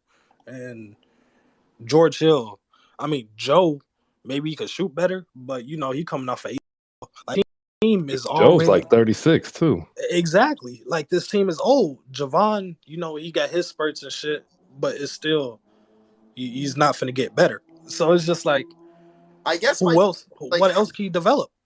AJ Green. AJ Green, yes, I would rather have him than fucking Grayson Allen. At least he can catch and shoot the ball. Right. You don't like Grayson. Don't like Grayson Allen. So I get it that you want to sit him on the bench. Like I want to trade him. I don't want to sit him. I want that nigga gone. You want to get rid of him. Awesome. Right. Like that's not really the argument. The argument is that aside from Grayson Allen, right, and everybody being sort of whoever they are, why not just shuffle the lineups around Giannis and But they were doing that until Drew and Joe came back. They have to get them the time to ramp up. Holiday because of the illness and Joe because of coming back from the ACL tear. And I give Joe his time because the injury, but everybody else they took the time away from Wes Math and Jordan Nwora to split it between Holiday and Ingles as they work their way back up. Let me get Hater in here for some Wizards talk. Then we got Breeze. We'll hit the reset button. JB's got a Celtics mini rant here, an opinion. We'll get that in there, and then we'll push on to the Kings and Jazz, and we'll talk about some news and notes through the league. Hater, what you got, man? Good morning. Good morning. Good morning. Thank you for having me. It's a great day to be a Wizards fan, whether you believe it or not. Pardon my boys, still getting over this COVID thing, but I'll keep it brief. Not only because of that, but Jay also hit a lot of great points. Last night was not the best game by Kyle Kuzma. But if you watch and if you follow the Wizards, you understand like why Kyle had to do that and why we're in the predicament we're in with some of the youngins we have in terms of like the 2-man game Kuz has been working on this year. That's the only way Rui's been able to go off and get his points. I put up a graphic earlier today when Kuz averages over his season average when he posts more assists than the season average. Rui's scoring like 18 points. So that's the Rui you've been getting lately. When he does not hit his average, less than 3.8, Rui's only putting up 10 points a game on average. And that just highlights really what some of the problems is with this team. But as Jay said, we really need a point guard, a floor general to kind of organize things. Last night, we were very unorganized on offense. KP was solid as hell at minimum the whole game, but yet he only had, I think, like 13 attempts, while Kuz had 28. That doesn't make sense. I put that partially on Kuz, but I also partially put it on the coach that we're still waiting on. Wes Unseld Jr. was heralded as a defensive guru and from Denver. And I think we're still waiting for the guy on the resume to show up on his team because the defense has not been anything impressive to me since he's been here. Because the thing last night was all Giannis, right? The difference between Sunday and Tuesday was Giannis from start to finish. The thing that threw me off, though, the first couple minutes, the first few possessions of the game the Bucks had, the Wizards actually did a pretty good job of like walling him off early and stopping his paint penetration so he couldn't like drive and kick or just, yam it when he was ready. But after the first few minutes, and this is always something Wes does, when he has something he brought into the game, scheme-wise, and they stop for whatever reason, they do not have a way to get back to it. And that's very concerning, again, for a guy who was heralded and brought in because he was going to fix the defense and get the defense in order. But honestly, we still yet to see where he has control of the locker room, has control of the in-game stuff that doesn't come with his pre-computations of a game plan coming into it. So, well, yes, while Kuz was messed up yesterday, I still have faith in him. One, we don't have another playmaker on this team that can really see the floor the way that Kuz does. And the other encouraging thing is that when Kuz makes a mistake, outside of his couple Kuz overs a game, because there's always like 2 or 3 turnovers that you got to account for Kuz having. But outside of that, whenever he's made like an egregious game, he has not repeated that mistake. So I don't expect him to put up another 28 shots in a game, let alone 10 for 28. There's still some encouragement there, and still a reason why I'm all in for re-signing him and not trading him.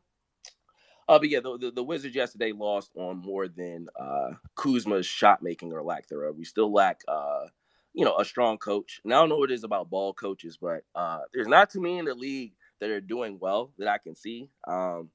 Maybe when you cut your hair, you just stop losing the ability to make adjustments. But it's really, it's just really tough to be a Wizards fan at times. But last night it's not throwing me off. We played Giannis. It is what it is. Giannis is still my guy for a reason. And last night he just showed us, it sucks it had to be against my team, but it had to be against somebody. So happy for him.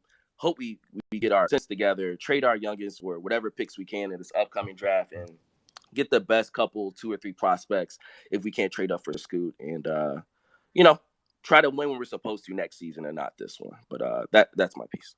Another good positive sign from the Wizards. They shot 91% from the free throw line, 21 for 23. So there you go. Some positive Wizard news. And you're not the only one to ask about the bald coaching.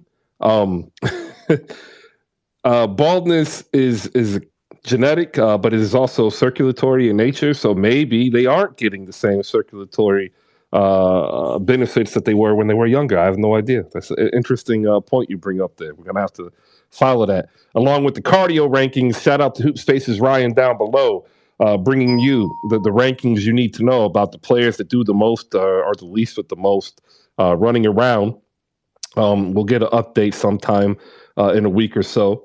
We will be also updating the Hoop Spaces NBA MVP big board around Martin Luther King's birthday, which is coming up in a couple of weeks.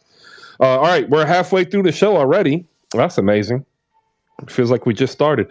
Thank you for making any part of your day part of Hoop Spaces. We are back and ready to build in year 2023, but we cannot do that without your help. If you look up top, the Hoop Spaces review is back live, ladies and gentlemen. Shout out to CT Pittman being the first subscriber to be willing to say, hey, I got you. He chose the 1 year for 50. All proceeds actually go to creating content. It's not easy. We've done a lot of work figuring out how to do a lot of things free, but we're at the point now in order to grow. We cannot do it as free for what we're wanting to grow this community in. So check it out. It gives you all of your NBA recaps daily. So if you miss any of the games, you got that. It gives you news and notes from around the league from trusted sources and people that I've actually met and speak to and have a relationship with.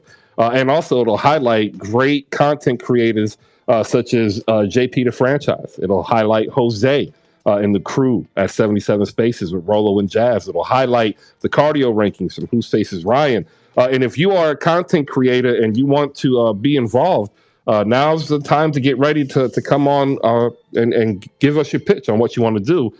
Currently, what we're looking for are people who are fans of a team who want to be able to do a 5 to 8 minute reaction video. All you have to do is hit me up or hit Justin Padden up, and we will get you started. We got the template already ready to go. Shout out to Jonathan Hattie Hart Harris. Sundays is for basketball. He's come on board to do that. Evan Moore down below and I have had a couple of discussions because we're going to be opening up, ladies and gentlemen, the fan writing area as we move from grassroots into, let's say, more of a real growing company. If you are a content creator who writes as opposed to doing videos, we got a place for you there. Hit me up and we'll work through it. All right. Also, big shout out to slamgoods.com, the sponsors for season 2 of Hoop Spaces. Head over to slamgoods.com. Use promo code HoopSpaces. I will get the tweet up featuring today's Slam Goods product in 5 minutes. Up next, though, you're going to hear Breeze. He's going to talk some words about basketball, maybe even slip in a read for his space that he does. Shout out to all you New York Knicks fans. You need to shoot him a follow. Appreciate it, everybody. Good morning. Breeze, the floor is yours. Man, appreciate you, Chris. First off, I want to just reiterate how well you run these shows and spaces, man. You're very good at what you do. Oh, thank you. No problem. Shout out to the Show Killer and all of Show Killer gang. Happy birthday, Bonkai. You know the vibe. I gave him that nickname. I know you did. That's why I gave it like did. Most definitely. It's stuck. It's hilarious. I'm gonna call him that at home now. Show Killer. Oh yes. The better half is here. Hello. That is what I'm talking. And he's driving again. I got you guys. I got the phone. Hey, you just cut off. That's fire. All right, Breeze. Go ahead and hop back in here. Oh man, that was an excellent setup on my part, by the way. But point for you, Breeze. For the game, I just wanted to speak quickly on Milwaukee. I think Milwaukee had so much of constant play from like three positions in Middleton, Drew Holiday, and Giannis, that everybody else, their roles was very minute. And then they even got to the point where Bobby Portis on their team has become a constant, because I constantly look up, he's giving you 13, 14 points, 7 rebounds, 8 rebounds. I think if you have a future to where, they're not going to make it or through the playoffs or deteriorating, then that then puts the pressure on everybody else. Yeah. So, yeah, I got you. Yeah. So I'm thinking for now, because Chris Middleton is a free agent coming up, ain't he? Let me bring that up for you. I was doing the tweet for Slam Goods here. No problem. I thought Chris Middleton was a free agent. So I'm trying to think, is there any possible way to where if he has a player option for $40.4 million. Got you. Okay. So damn, that sounds like he's gonna be back. But is the Chris Middleton contract kind of the bridge period for like the next couple years, because I don't see them doing like a year-to-year deal with Chris Middleton. But at the same part, it's clear you see his value. But then again, if he's not there, do they have a direction without, Chris Middleton that may be the route that they should go? So I don't know. That was the question I had. Do you think the Chris Middleton contract is the bridge between the next iteration of Milwaukee, or do you need him to compete for now and in the near future? That's a great question.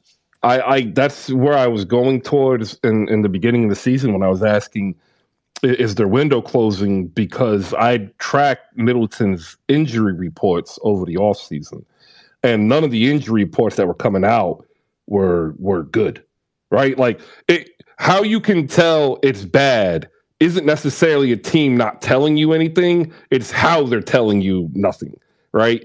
Because if there's nothing to say, it's easy to say, hey, we really don't have an update. Everything's going fine. We'll tell you more later. But they were saying stuff like along the lines, oh, he's progressing nicely, but we're going to reevaluate. Like that, if you're having to constantly reevaluate, like how is he progressing nicely? Because they failed to create a consistent narrative of them reevaluating continually as a positive thing. Because that's one of the hardest things to do in sports, is convince the fans that a player is okay when a player is not okay. I happen to think he stays because of the $40 million. If he opts out, it's because he's getting either a handshake deal from Milwaukee where he drops the 40 and comes back 3 for 90, or he's going to go ahead and try to get maybe a one last payday of like a 4-year 120. But the issue then is like, where does he go? And at that point, you're looking more at signing trade. So maybe Philly, maybe Dallas, maybe Miami. But at that point, you're asking, what are you giving up in return for a player who's coming off an injury, who's in his young 30s, getting ready to possibly trend down. Right? That's what I got for you. Chris. That's a great question, though. I like Chris, that. if I may add in. Go ahead, What is it? Bonka. It's your birthday. Nah, if I may add in.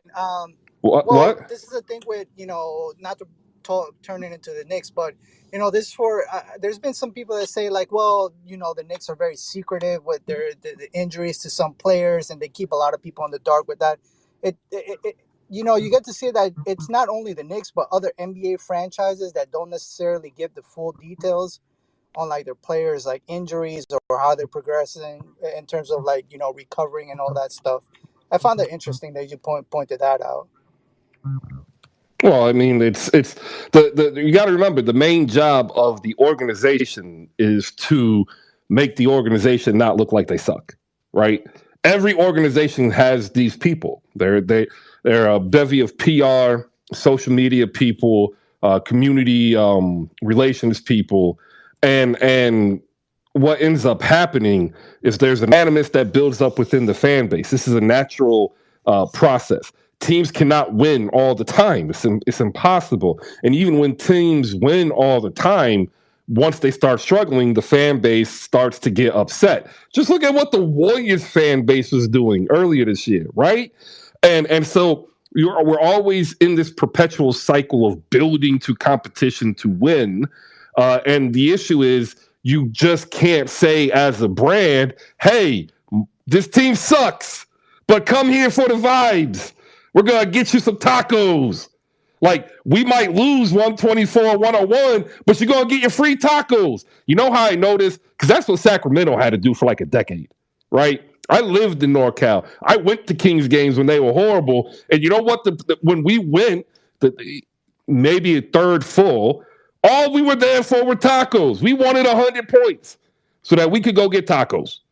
And like sometimes it comes down to that, but you can't say that out loud, right? Like, could you imagine what the Knicks fan base would do if Leon Rose said, hey, we're going into this season knowing at best we're a 6th seed? What would y'all do? Y'all go crazy. Let me clear these hands out. If you want to add into the answer I gave for Breeze's question, go ahead. But first, we'll go to JB to go ahead and give some Celtics talks. We're going to bring up Alex to give a Oklahoma City take, and then we'll move on to the third game from last night, Utah and Sacramento.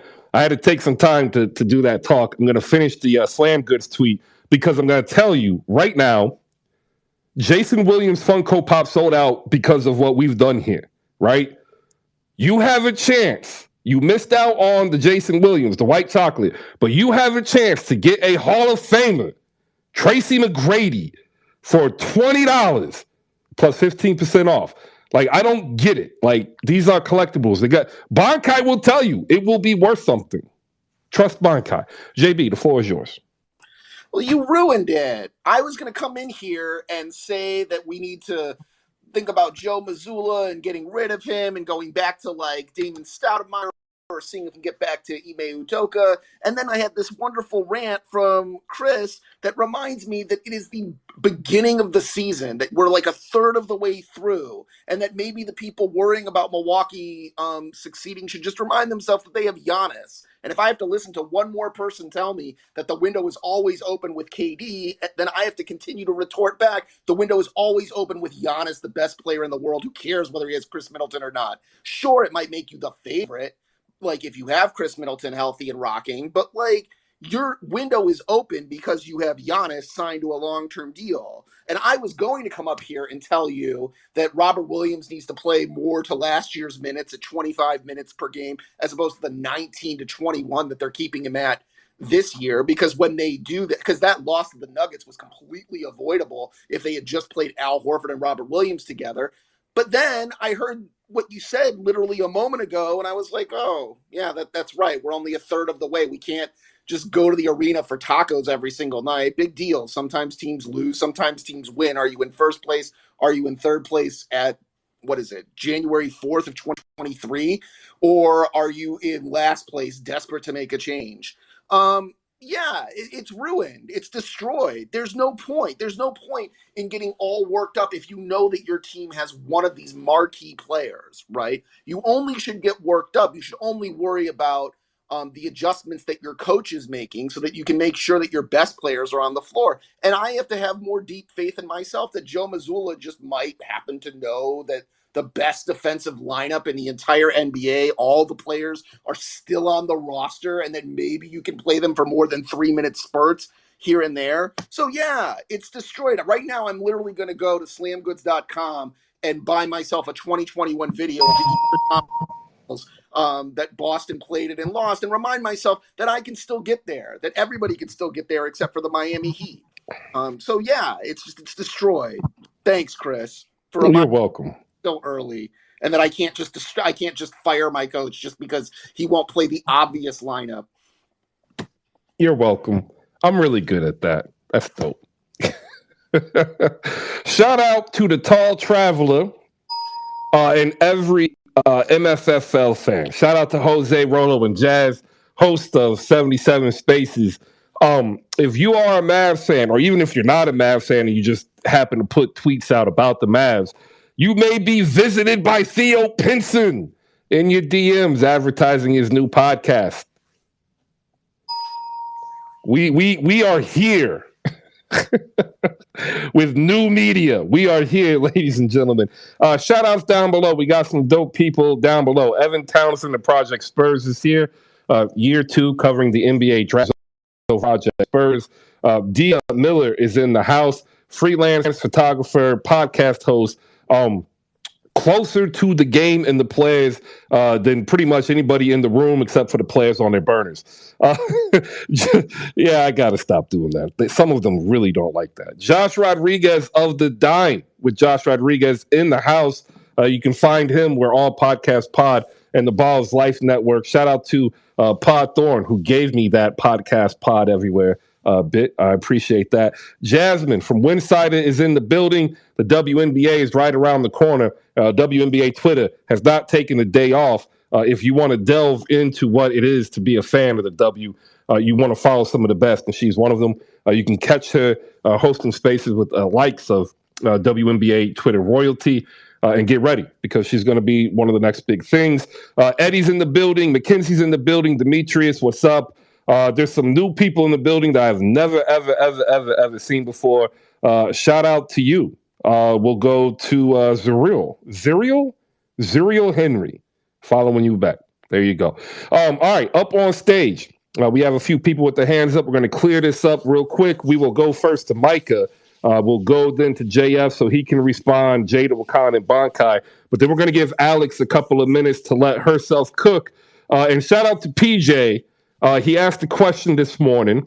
Everybody knows that I say Prince is better than Michael Jackson. Shout out to the Rolling Stone, who has it almost correct. Michael Jackson 86, Prince 16. But he asked a question about Marvin Gaye. I've been thinking about it all morning, and I have to say it this way. I have never met a person who told me that they are alive today because of a Michael Jackson song. But I've done heard plenty of folk tell me that if it wasn't for Marvin Gaye, their parents wouldn't have gotten it on. Take that as you will. We'll go next to Micah. JFJ Bonkind, and we'll close with Alex for this segment. Thank you, everybody. Micah, go ahead. Yeah, real quick, Chris. I feel like I'm always having to tell almost every fan base this, including my own. If you have a 3-point specialist that is a defensive liability, you are stuck with them. Nobody wants them. They have lost their value worse than crypto, okay? When these guys' contracts are up, they're probably all going to be signing vet mins for the rest of their career if they don't develop another skill. But that's all I was going to say on that. All right. Appreciate it. Also, if you are somebody who wants to grow their audience on Twitter, there's a dude in here that's exactly what he does. Saged Up is his name. Hop on board, shoot him a follow. If you're wanting to increase your exposure to other people on Twitter who are just looking for other sports fans to have conversations with. Also, if you are down below and you are a content creator like Rels Pels, perhaps, of the Believe Network, the Pels and I just forgot Pels and Whistles podcast. You gotta be able to continue to build every day, right? 1% better is kind of like a mantra that we try to use around here. But as a fan, you too need to get better 1% every day. And so when I say these people and I say follow them, what I'm trying to teach you is that diversity is key, right? Like go look at places that aren't diversified and you tend to see things that are ran down because diversity brings forth newness. Like the constant need to have to be able to adapt is a positive thing in life. It can feel negative. We call that stress. But in reality, it is positive. And I'm hoping that when we give these shout outs, that you do shoot these people to follow because I wouldn't give them the shout out if they weren't worth it. All right. Appreciate it, Micah. We'll go next to JFK because he heard JB take a shot at Miami, to which I say, I don't think he's wrong. I don't think you're a championship squad either. JF, go ahead. Yeah, Chris, there's plenty of other teams that aren't championship squads. The only thing that, he's afraid of is that we're on the rise. We've been 8-2 or 8-3 for our last 11 games. Here's a couple things what I've realized in my case study of why people don't like Miami. First things first, Pat Riley, for whatever reason, why you don't have him on your front office getting LeBron James and 3 championship rings. I'm sorry, man. Really am. Second thing, I know they hate on Eric Spoelstra with the Jordan 3s and Chris Quinn with the Black Air Forces. That is a dangerous combination, Chris. Let me tell you, there's not a lot of coaches that had that continuity or experience that those two have. And honestly, Joe Mazzulla looks like, he's not going to be there for a while. He looks like the second coming of Steve Nash. And teams like that would love to have a Chris Quinn on their head coaching staff. Third, listen, we're all doing this. We're doing this as a team, probably going to fight for the lower seeds in the playoffs, but we're doing this with undrafted free agents. And 4, this is the last reason why I think people hate the Miami and Miami Heat for whatever reason. As we get to come to that season, Chris, where it's spring break, a lot of people's significant others are coming down here for vacation, and they usually don't return, Chris. So I understand the hatred. And it's all right. You guys don't have to worry about it. So we're gonna be okay. Yeah, I mean that's for now. Like that spring break thing is getting worse and worse every year. Like so some of those communities are trying to crack down on it. Chris, you want to hear a funny law? And hear this out. There's no more. You can't smoke hookah outside. You have to do it inside. What kind of rule is that you're gonna make after COVID? I mean, there's an underline there, but because if you're a business in a retail establishment, you are on public grounds, and the smoke from the hookah then wafts into public grounds. I guess we can control air now, Chris. But well, that law has been on the books in like 20 other states for almost 2 decades now. Maybe Chris, even 3 we're for talking some. about South Beach. This is where people come to spend their hard-earned money. Do you understand how packed and crazy it is? How can you not allow something? I totally understand. That's why I don't go to South Beach if I ever go to Miami, because it's always packed, and I don't like overcrowdedness. Yeah, the guys don't go, but the girls do. Yeah, that's true. It is a favorable ratio for some. We've got Jay to Wakanda and Bankai to go. Jay, you're up next. We're going to get some trivia in here, and the loser gets to sing Bankai happy birthday. Jay, go ahead. I just wanted to say that JB Forrest's rant sounds like a man who has come to the realization that Jawan Johnson is not walking through that door.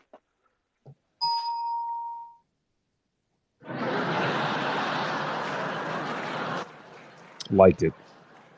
I like it. He waited like 20 minutes to get that in there. Shout out to Jay. Bankai, happy birthday again. What do you got? Thank you, Chris. Thank you, everybody. Okay, so you're the Bucks GM. You mentioned that the window's kind of closing or could be closing at some point. How do you retool them? What do you do? I don't think you can retool.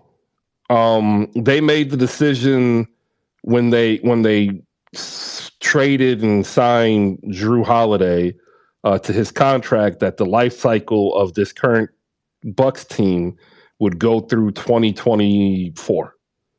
So unless you get a team that desperately wants Drew Holiday or Chris Middleton, you're not going to get back anything fair in return.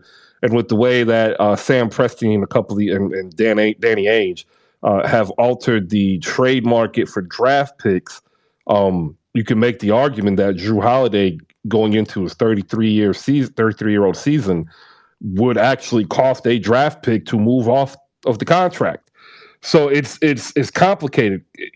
This is why you make the decision of do you go all in on your main guy and then pick up vets who are ring chasing? That's what they call them. Like that's the LeBron method, it's the Giannis method. Or do you try to do the Golden State method, which is build from within? A lot of people malign the Golden State Warriors, yet nobody's been able to really copy what Golden State has been able to do. And Golden State copied it from San Antonio. They caught lightning in the bottle. They were able to develop 3 core players. They were able to develop and acquire veteran talent. And it's just difficult. So if I'm the Bucks, I'm probably gauging the interest of Chris Middleton to other teams to see if there's a potential 390 sign and trade. I'd probably try to also trade Drew Holiday and be honest with Giannis that we'd be looking at pretty much after that point tearing it down where maybe Bobby Portis, Brook Lopez stays, but everybody else is greenlit to go.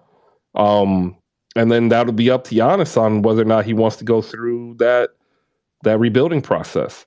Because like Giannis he's only 28. Like he's got another 6 years. Does he want to rebuild for a year and a half or 2 years? I don't know. It's an interesting question. And this is the first year of his 5-year, right? First or second. Okay. He got paid though. Man, Thank that's a you, nice Chris. contract. No problem. Thank you. Yeah, because that's the thing is that Chris's contract, because he can opt out, is a gamble for the receiving team. So on one hand, you have a team that says, "Oh, we would want Chris not to opt into the 40 million because we're trying to clear space," and then you have teams who would want him to opt in, but those teams are just varied in the spectrum. And the way NBA free agency works now, NBA GMs do not hoard cap space for the year that Chris Middleton or somebody of his ilk is gonna hit the free agency market. So that's the other thing is that both sides are kind of hamstrung on their future, and so it's a really interesting thing. And the Spurs got that model from the '80s Jerry West Lakers, by the way, And the Celtics. and the Celtics. But I don't like to give the Celtics credit. But remember also the Jerry West Lakers and the Celtics of the 80s, and the Knicks too, like the Knicks of the late 80s, early 90s. They were really the last teams that were built on the old collective bargaining agreements against heavy player free agency, right? Right. So they had an easier way to build. San Antonio, well, there are some people who think that there was some league maneuvering, but they got to move Tim Duncan away from Boston, but they got lucky. By the way, Ed McCauley not coming through those doors at TD Garden. Let's talk about it. Jabari Bird. Oh. I remember him too.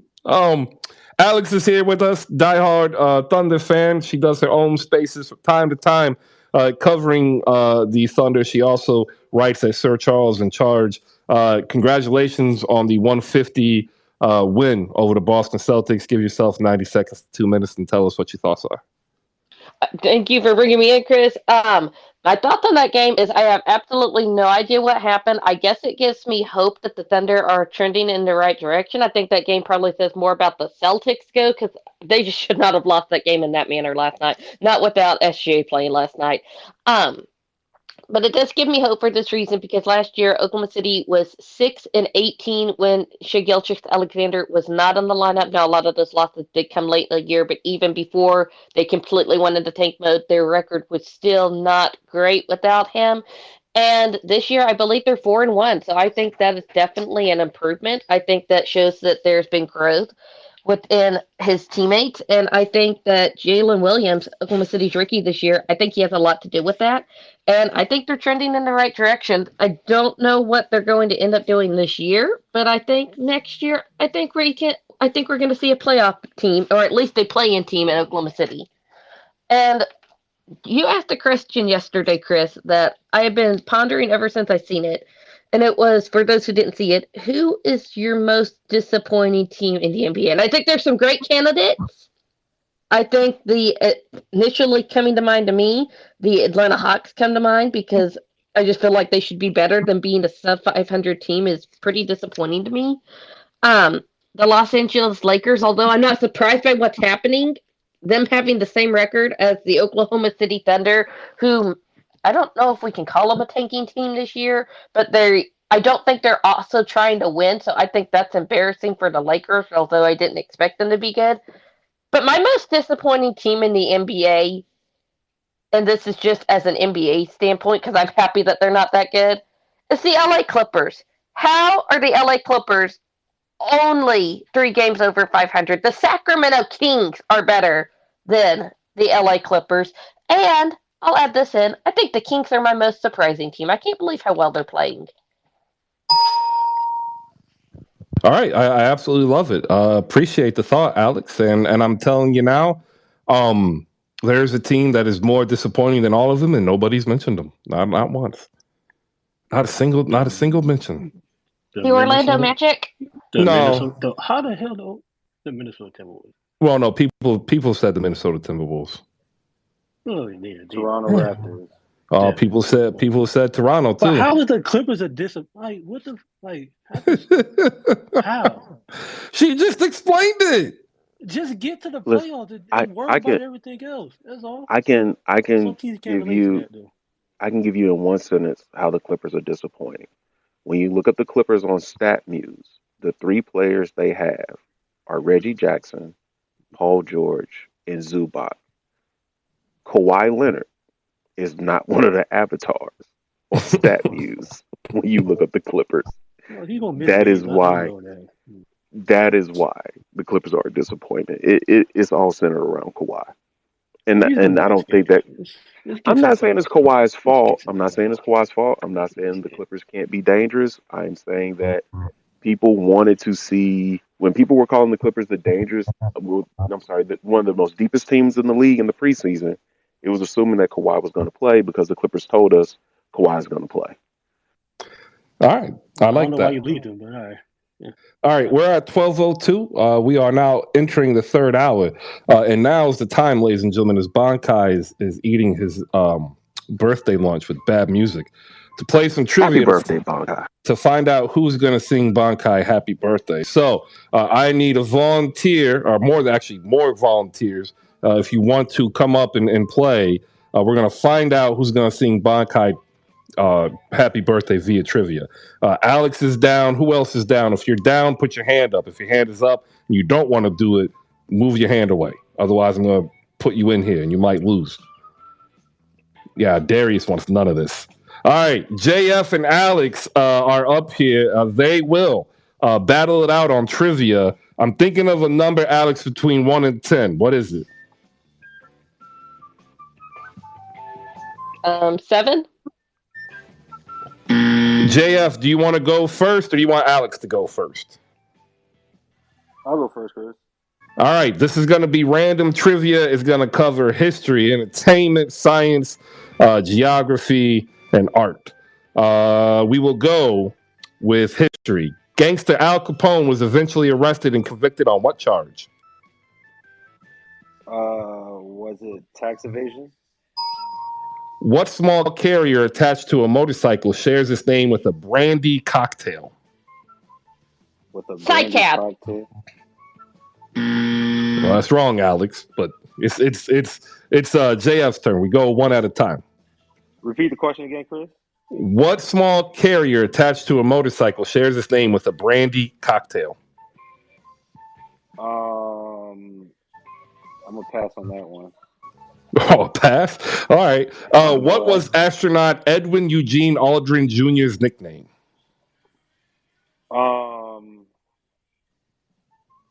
Bobo. I don't know. What musical group originally begged the postman for a letter? Mr. Postman. Shit, why do I know that? Because it was a hit song. Temptations. The Marvelettes. Marvelettes. Oof. I just know the song. I don't know the artist. All right. Last question. What U.S. state is the Gopher State? The Gopher State, would that be Vermont? Minnesota.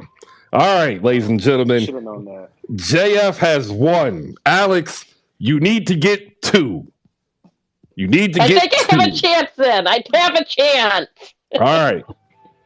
What type of music did Benny Goodman play? Jazz? You need one to win.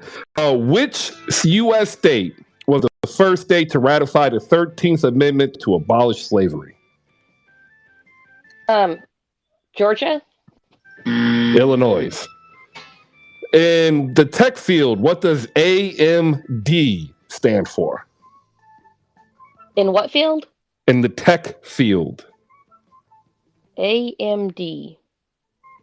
I'm going to pass on that one. I have no idea. Advanced Micro Devices. What subject does Miss Sherman teach in the musical Fame? In what? What subject does Miss Sherman teach in the musical Fame? Piano? English. How many players are there in a standard beach volleyball game? 12? Oh, that was brutal. Both of them got one correct. We will go to sudden death. This is scary. First person who answers this question to the nearest number wins. How many days are there in a fortnight? 4. 7. Alex was close. It's 14. It's 2 weeks. Ergo, JFK gets to sing Bankai. Happy birthday. JF, take it away. Happy birthday to you. Oh, that is weak. Happy birthday to you. That's weak. Wait, I don't know how to sing. I was trying to sing, you live in a zoo, you smell like a monkey, and you look like one too. That is acceptable. Happy birthday, Bankai. Oh, that was weak. It was weak. It was. Chris, I couldn't remember the words, man. I couldn't remember last time I was saying happy birthday. Well, That's okay. It's today, and it was done poorly. So we'll get it better the next time. 1% better. By the way, to all you Boston fans, Dave Cowens also not coming through that door. Ain't that right, Jay? Oh, absolutely. But I want to bring up Celtics that they may or may not remember. Well, yeah, that's good. I don't want to go down that big of a rabbit hole. I'd have to open up Basketball Reference, and I don't want to do that. Oh, what are you talking about? I have the tab up right now. Kadeem Allen is about walking through that door. Tony Battle ain't coming in. Remember Tony Battle? I do. Yeah. Petit. I appreciate those. I appreciate those days because they sucked. Dennis Johnson. Dennis Johnson wasn't a center. Yeah. No. We're going full Jared Sullinger. Ooh. Man. The Sacramento Kings and the Utah Jazz is the next game up. They won 117-115. It was the most entertaining game of the evening. De'Aaron Fox with a layup with 0.6 seconds to put the Kings up by 2. Utah progressed the ball via timeout. Lauri Markkanen got a clean shot. However, after the review, it showed that the ball left the hand after time expired. Ergo, the Jazz lose by 2 instead of winning by 1. Absolutely devastating loss. And if you remember at the beginning of the season, Utah exploded out to a lead in the Western Conference. They have since reverted back to the rebuilding stature that Danny Ainge originally wanted. They are 19-21 and fast becoming non-play-in team. Sacramento is now 20-6. Interesting enough, Sacramento is 500 now on the road at 9-9, which means they are about to be 500 on potentially both home and away, which is the first time that has happened in a very long time this deep into the season. Your leaders of the game, De'Aaron Fox with 37 and 6. Domantas Sabonis nearly a triple-double, 21, 14, and 8. The 14 are rebounds, the 8 are assists. Remember, he is playing through an avulsion fracture in his thumb. There's nothing they can do to repair it. It's a pain tolerance and management issue. Every starter scored in double figures, which was needed because Malik Monk has turned back into a pumpkin. 1 for 7 off the bench. The total bench combined for 8 points. Shout out Heat legend KZ Okpala getting 7 minutes of nothing. 0 points, 0 shot attempts, 0 rebounds, 4 fouls, and 2 steals. Utah started Kelly Olynyk, Lauri Markkanen, Jared Vanderbilt, Mike Conley Jr., and Jordan Clarkson. Walker Kessler. Again, he's going to be a perennial Defensive Player of the Year candidate. It's just a matter of time. 17 minutes, 7 boards, 2 steals, 1 block. He and Jared Vanderbilt are going to be a phenomenal defensive duo that is going to be able to help shore up Lauri Markkanen's sometime quasi defensive play. And the rookie out of Kansas that they picked up in the Colin Sexton trade, Ochai Agbaji, he actually got some run being called up from the G League team. He's an interesting prospect. He's a throwback guard. I kind of liken him to a more offense of Aaron McKee. If you ever watched him over at Kansas, that's what I saw. 6'5", big guard, big body, not necessarily the greatest athlete, but he's a well-rounded player. That is the game we're going to go on, then we'll move off and get to some general topics. Darius is up here, Alex is up here, Mike is up here, Professor J, JF Cake Anthony, the birthday boy, Bankai, and Malika Walker of the Rewind Pod with Jay the Wakandan. We'll go first to Jay the Wakandan. We'll then talk with Malika Walker of the Rewind Pod, who's got another phenomenal episode coming up. We'll bring in Darius and Professor J, and we'll move into the games tonight. Jay, take it away. Yeah, no, that Kings Jazz game was phenomenal. Are we talking about that now, or you want to clear the Yeah, air no, and we're talk talking about about we're talking about that. it? Okay. Yeah. Yeah, no. It sounds unrelated, but let me land. Over the weekend, I hosted a space just for Grizzly fans to say how could we improve our team, and there were a couple who wanted Jordan Clarkson, and De'Aaron Fox going 15 of 22 is exactly why I don't want Jordan Clarkson. A lot of that was Jordan Clarkson's fault, and the Kings are interesting. I appreciated Murray finally. I'm not finally. He's been starting, but he's starting. He's a contributor. Even though he only had 16 points, his plus minus on the box score is 19, which is second best. So I really like Keegan Murray. I know he's not going to win Rookie of the Year or anything like that, but it's nice to see rookies having positive contributions to teams. So Mike Brown has turned himself into a good coach. He's probably underrated. The job he's doing in Sacramento is really, really good. This is a team that fights. This is a team that sticks with it. And it's a bonus, again, playing with that injury. I can only do nothing but tip my hat. And to you Celtics fans, Victor Luis Favrini, not walking through that door. Thank you. Shout out to Tiberius. He's coming in. Andrew DeClerc is not walking through that door either. Shout out to Tiberius for the point. We'll go next to Malika Walker of the Rewind Pod. She had to bounce out. She's back in. We'll give her a chance to talk about any of the games from last night and what she's got planned around this week for the Rewind Pod. Malika, good morning.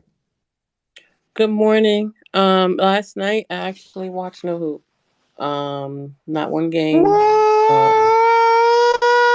The 3 games I'm gonna be, they didn't really I mean, I thought I was curious about the Boston game, but I didn't watch any. I just took a night off. Like, it's okay to take a night off, turn the TV off for a little while, or to binge watch something called The Rookie, and not feel like changing to hoop.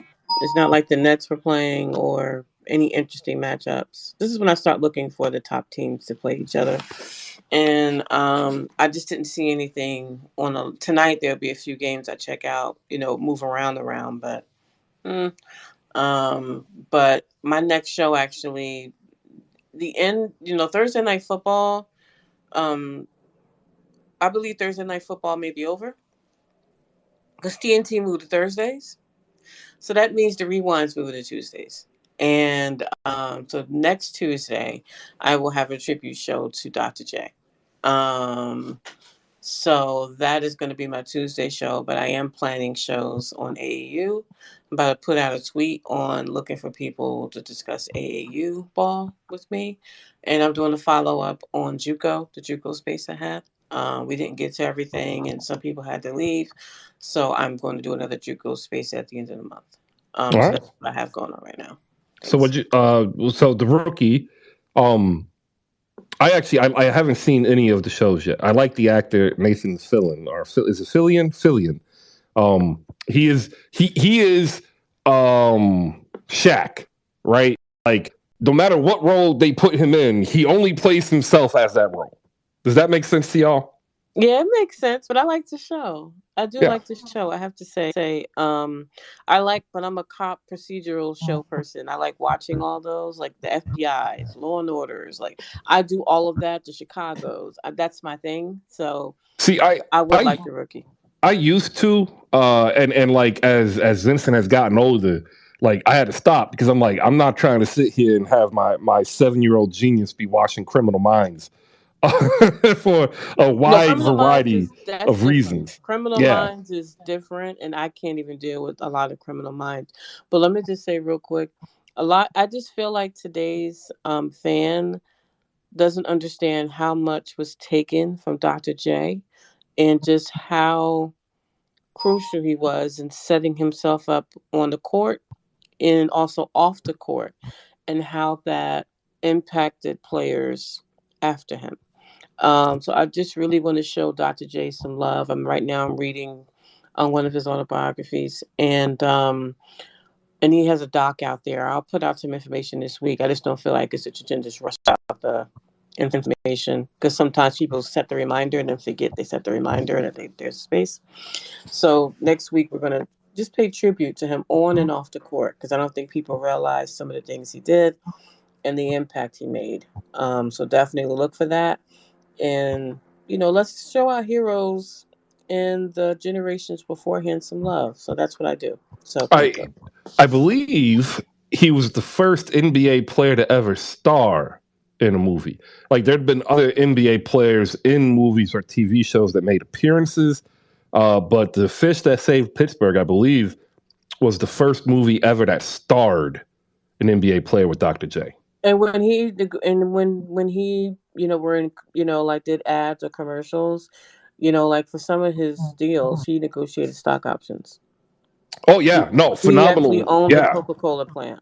Like, like we're not talking about like he did things that players just weren't doing. Bill Russell, R.I.P., talked about this, and I remember talking to Karen, like.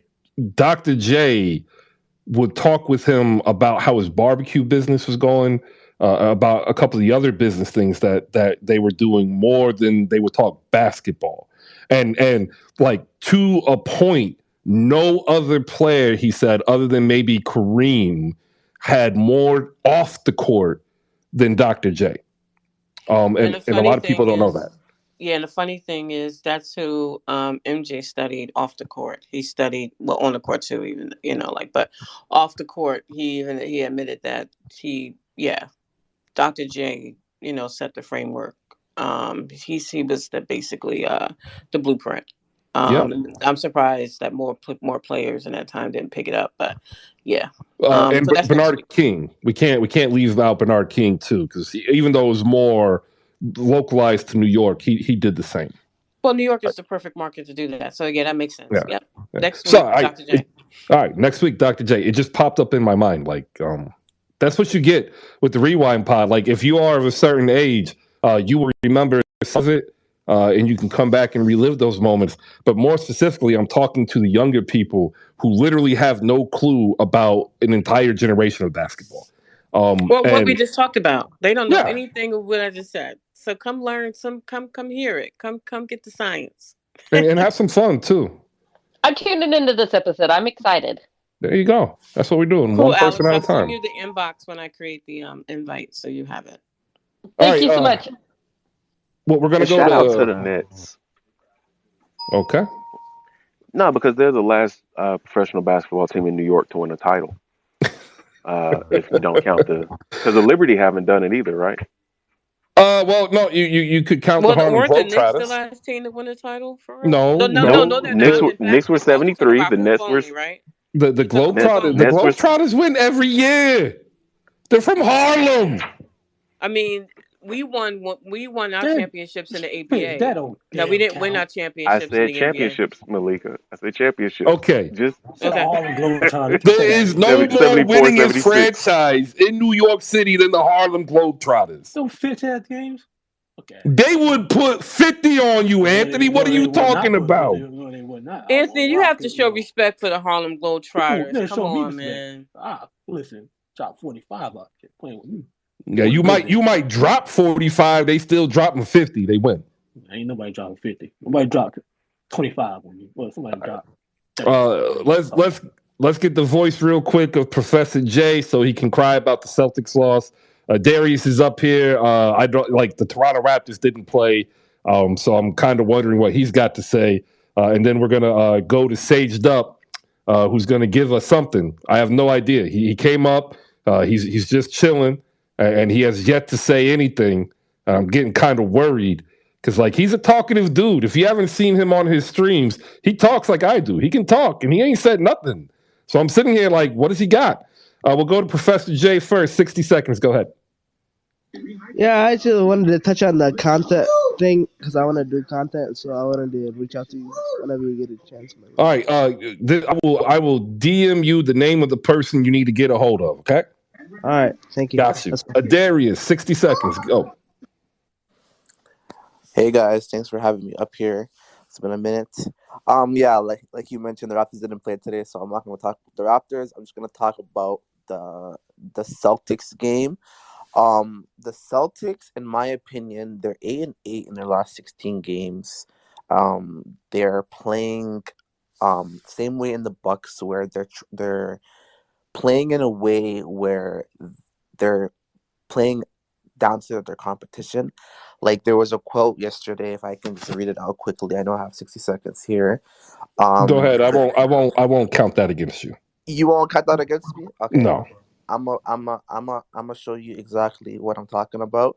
Malcolm Brogdon tweeted after not tweeted, but he basically said they took a deep breath and relax. Honestly, we should know better than to come out and not play with aggression, not play with energy.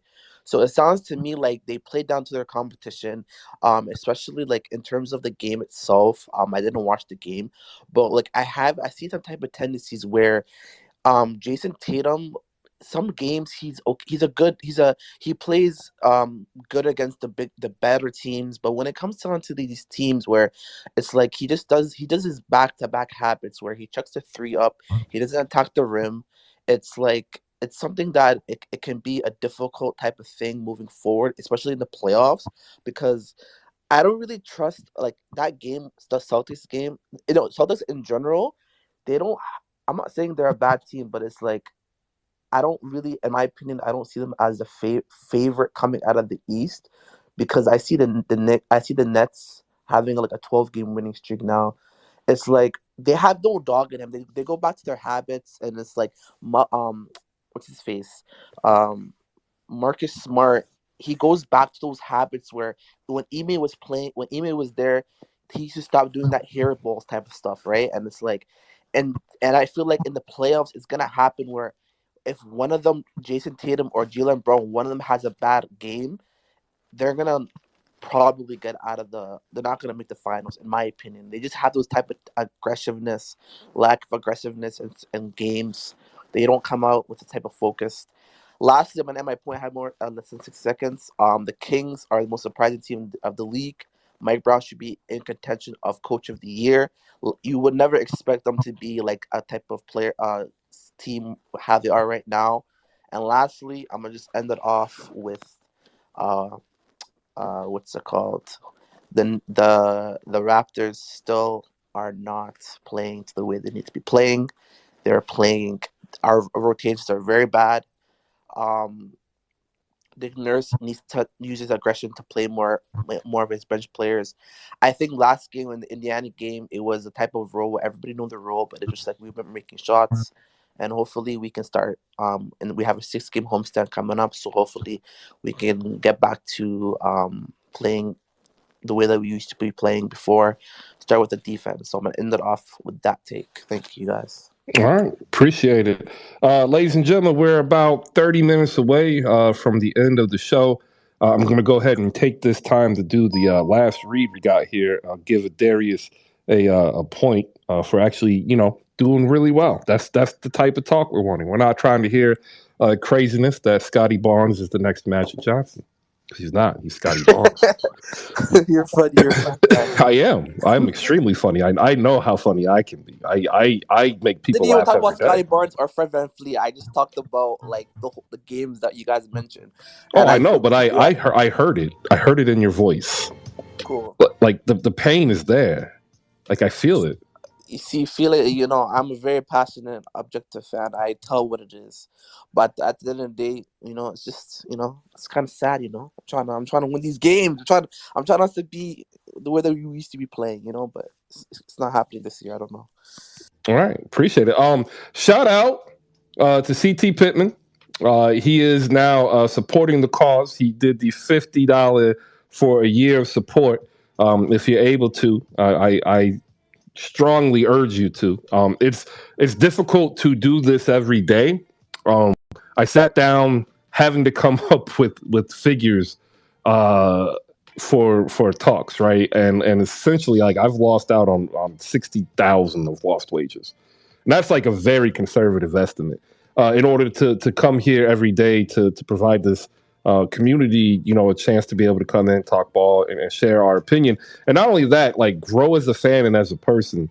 We've had a lot of people who started with us reach, a degree of success chasing a dream. And if you're a fan, you likely had this dream of being able to cover your favorite teams or favorite players. So like if you have an idea, first write it out, right? Always write out the idea. If you need help with an idea, like Twitter is nothing but a soundboard, so you can get help there. But if you already know you want to do some content, but you don't know exactly what it is, we can help. Well, if you want to do a reaction video, these are not difficult. They take 5 to 8 minutes, and a passion for the game. We've got Justin Patton, JP the franchise, our Hoop Spaces YouTube coordinator. All you got to do is reach out and say, "Hey, I'm interested," and we're going to get you set up with the guidelines to get your videos on the Hoop Spaces YouTube, which will also be put in this newsletter that I'm telling you about right now. And CT Pittman has been here almost every day since he found us, and he's been able to say, "Hey, I appreciate all of the work you guys do and gals, and I want to support." Because I don't want you to go anywhere.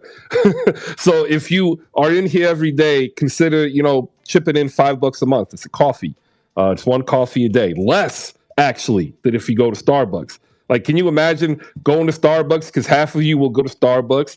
You're going to get a grande, whatever. It's going to come out to be like $6.53. And you're going to tell yourself like, yo, for $5, I could have supported Hoop Spaces. Instead, I got this mid-ass coffee. Shout out to all those who are also chasing their dreams independent of what we're doing, because in reality, that's what you're supposed to do every new year. And we talked about it yesterday. I struggle with this question, and I now have a question for Saged Up, who's probably wondering, how did my name get brought up again? Saged, do you do New Year's resolutions? No, I do not. All right, so why not? Because I should already be making resolutions before that.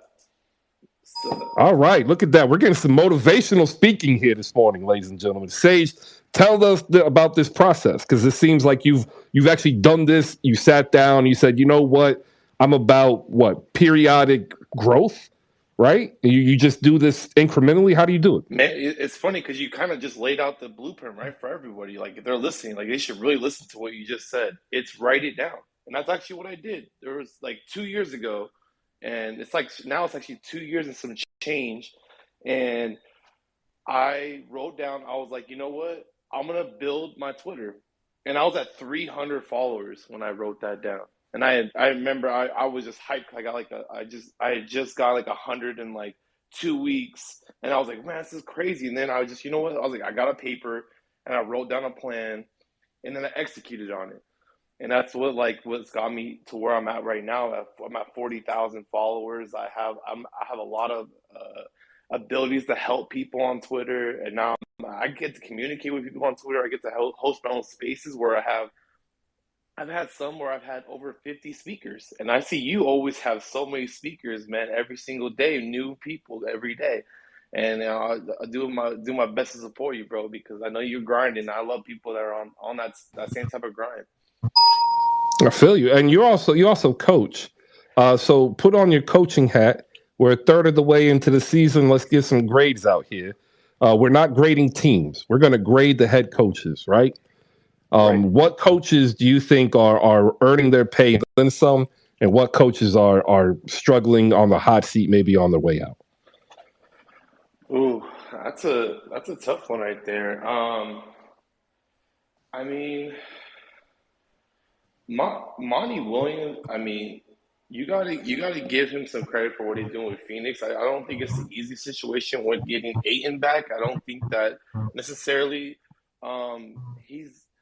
His attitude is just so up and down. But I for me in particular, I think it's that season where you got to go through it. You play hard, and you know he's been able to coach his team without Chris Paul, the injuries they've been having, and they've had a lot of success. Devin Booker's playing his best. I mean, I think we don't give enough coaches credit when their superstars actually do ball out, because we assume that they should ball out, but we give more criticism to when we see coaches not bring the best out of their players. And I thought, in my belief, he's been bringing the best out of his players. All right, yeah, I agree. Dwayne Washington and oh wow, the name just blanked. I see his former Golden State Warrior Damian Lee are actually both having good years. He's also resurrected the career of Cam Payne. And as somebody who was a guard, I appreciate that, because Cam Payne was borderline out of the league. Give us a coach that's disappointing. I would go with. It's a good one. Someone's disappointing.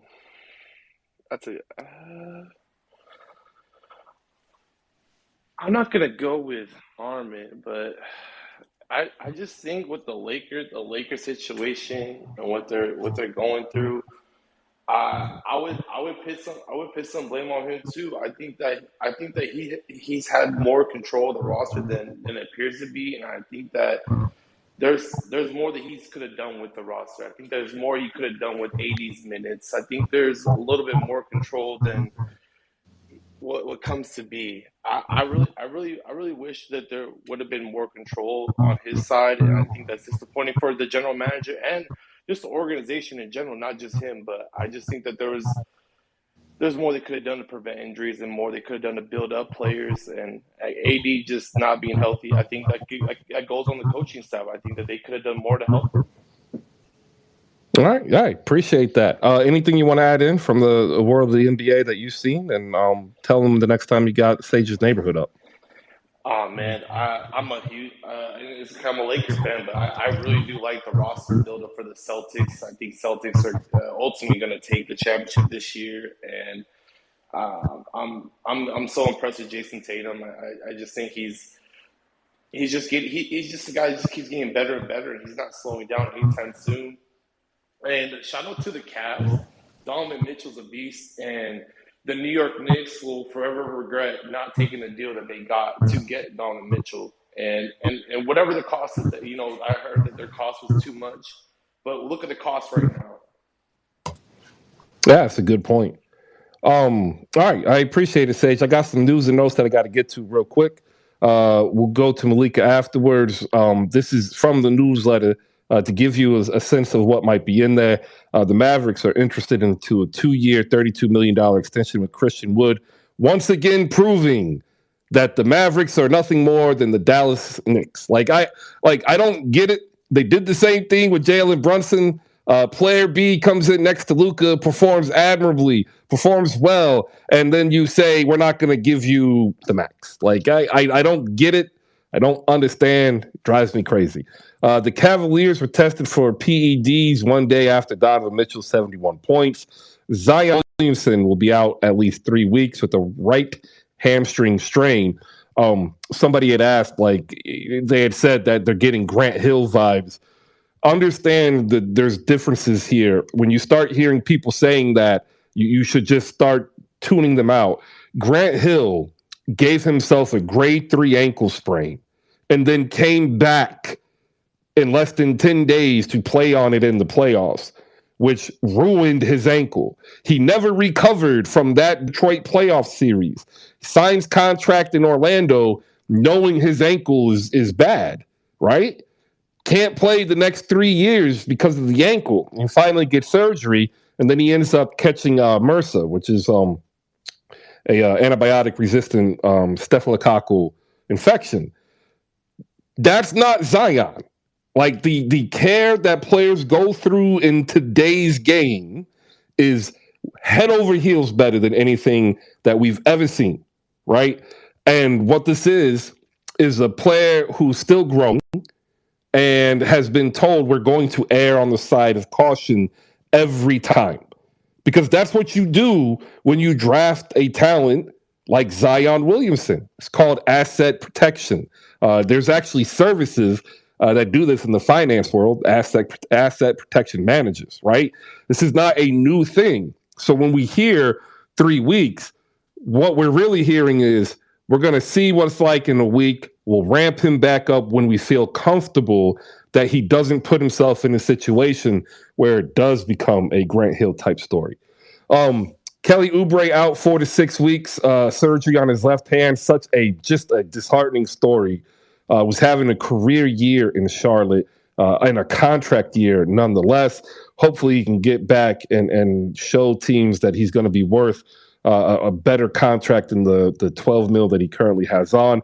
Joel Embiid and Luka Doncic named your NBA Players of the Month for December.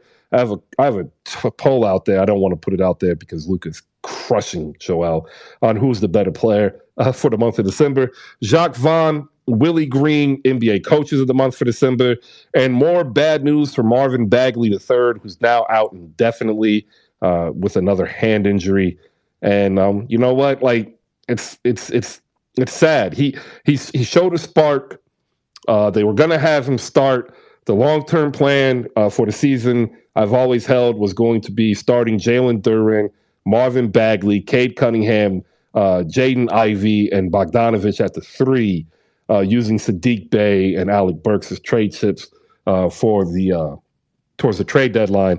Unfortunately, I don't know what this injury does, but Detroit just can't catch a break. All right, there you go. Your news and notes from across the league. We're going to head up next to Malika Walker. We'll talk about some of the games tonight as we got a full slate of NBA action. Malika, what do you got?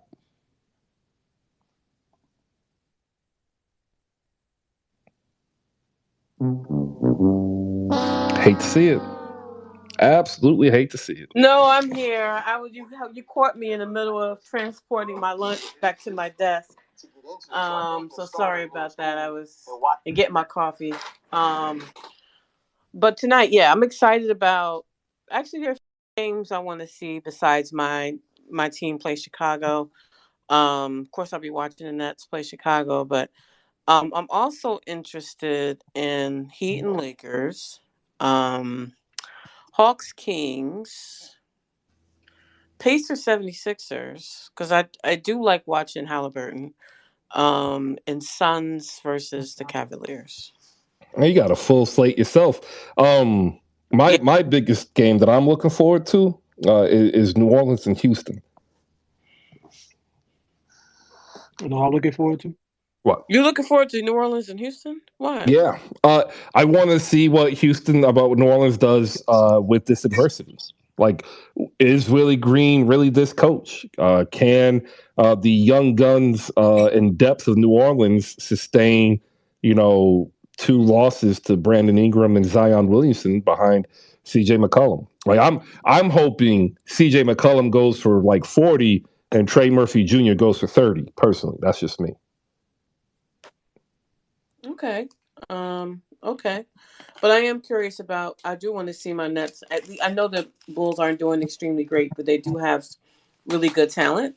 So I want to see them against. I really was looking forward to Friday's game versus the Pelicans, but with Ingram and that could be a trap game too. So we'll see. But I'm looking forward to seeing the Nets on the floor. I love their chemistry. Really liking their chemistry with the coach, and so yeah. All right. Anthony, what are you looking forward to? Duke and North Carolina State tonight. Yes, college basketball.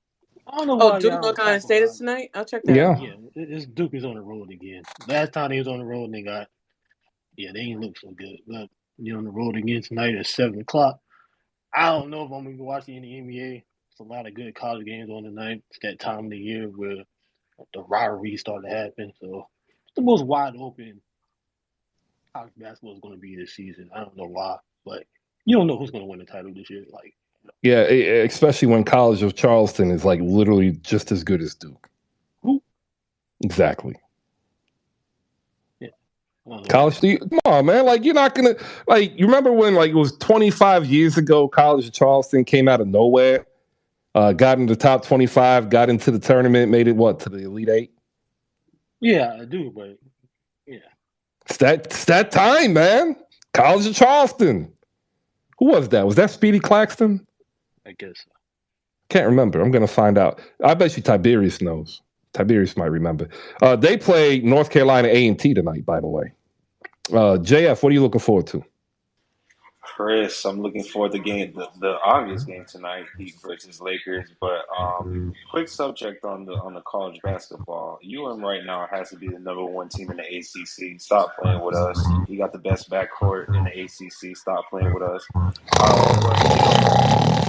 Chris, speaking about other small schools, shouts out to Slam City. I don't know if anybody remembers Florida Gulf Coast, but they were kind of excited to watch. So hopefully we see some type of excitement tonight with Heat versus Lakers. I hope LeBron drops 40 so we can get that dub.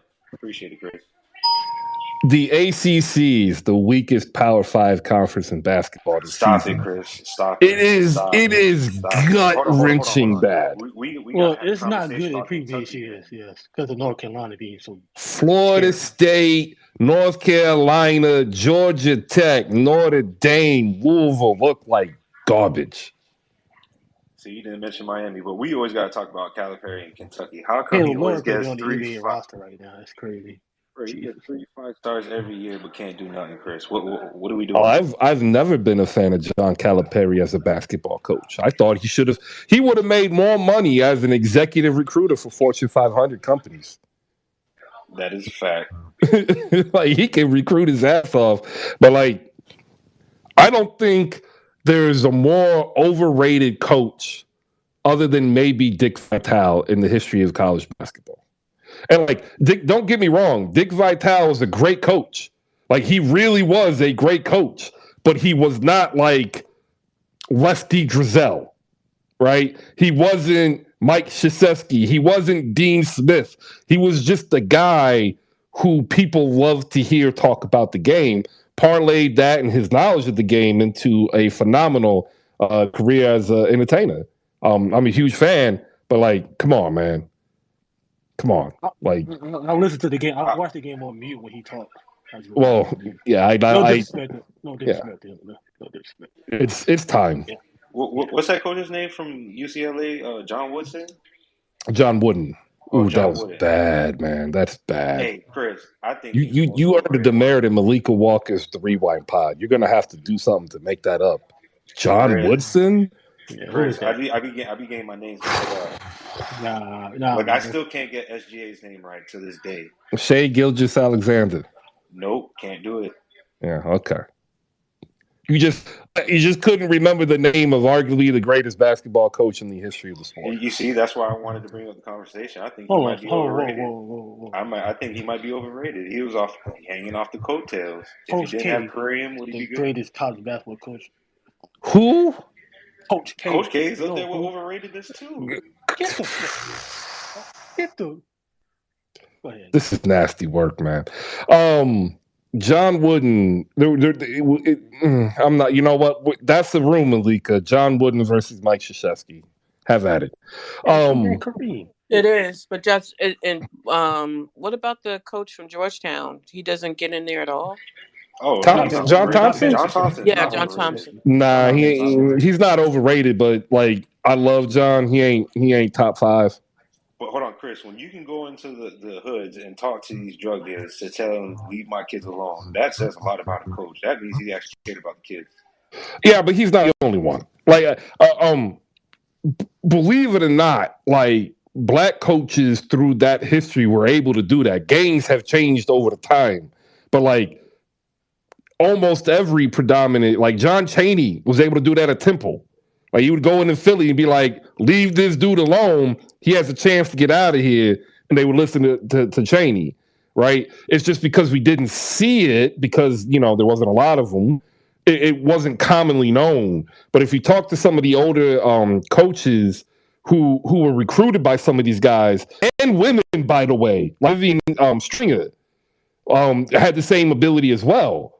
They would go into these homes and like look the parents in the eyes and tell them, hey, we want to take your kid away from here and give them a chance that we didn't have growing up, right? And that's how they started it.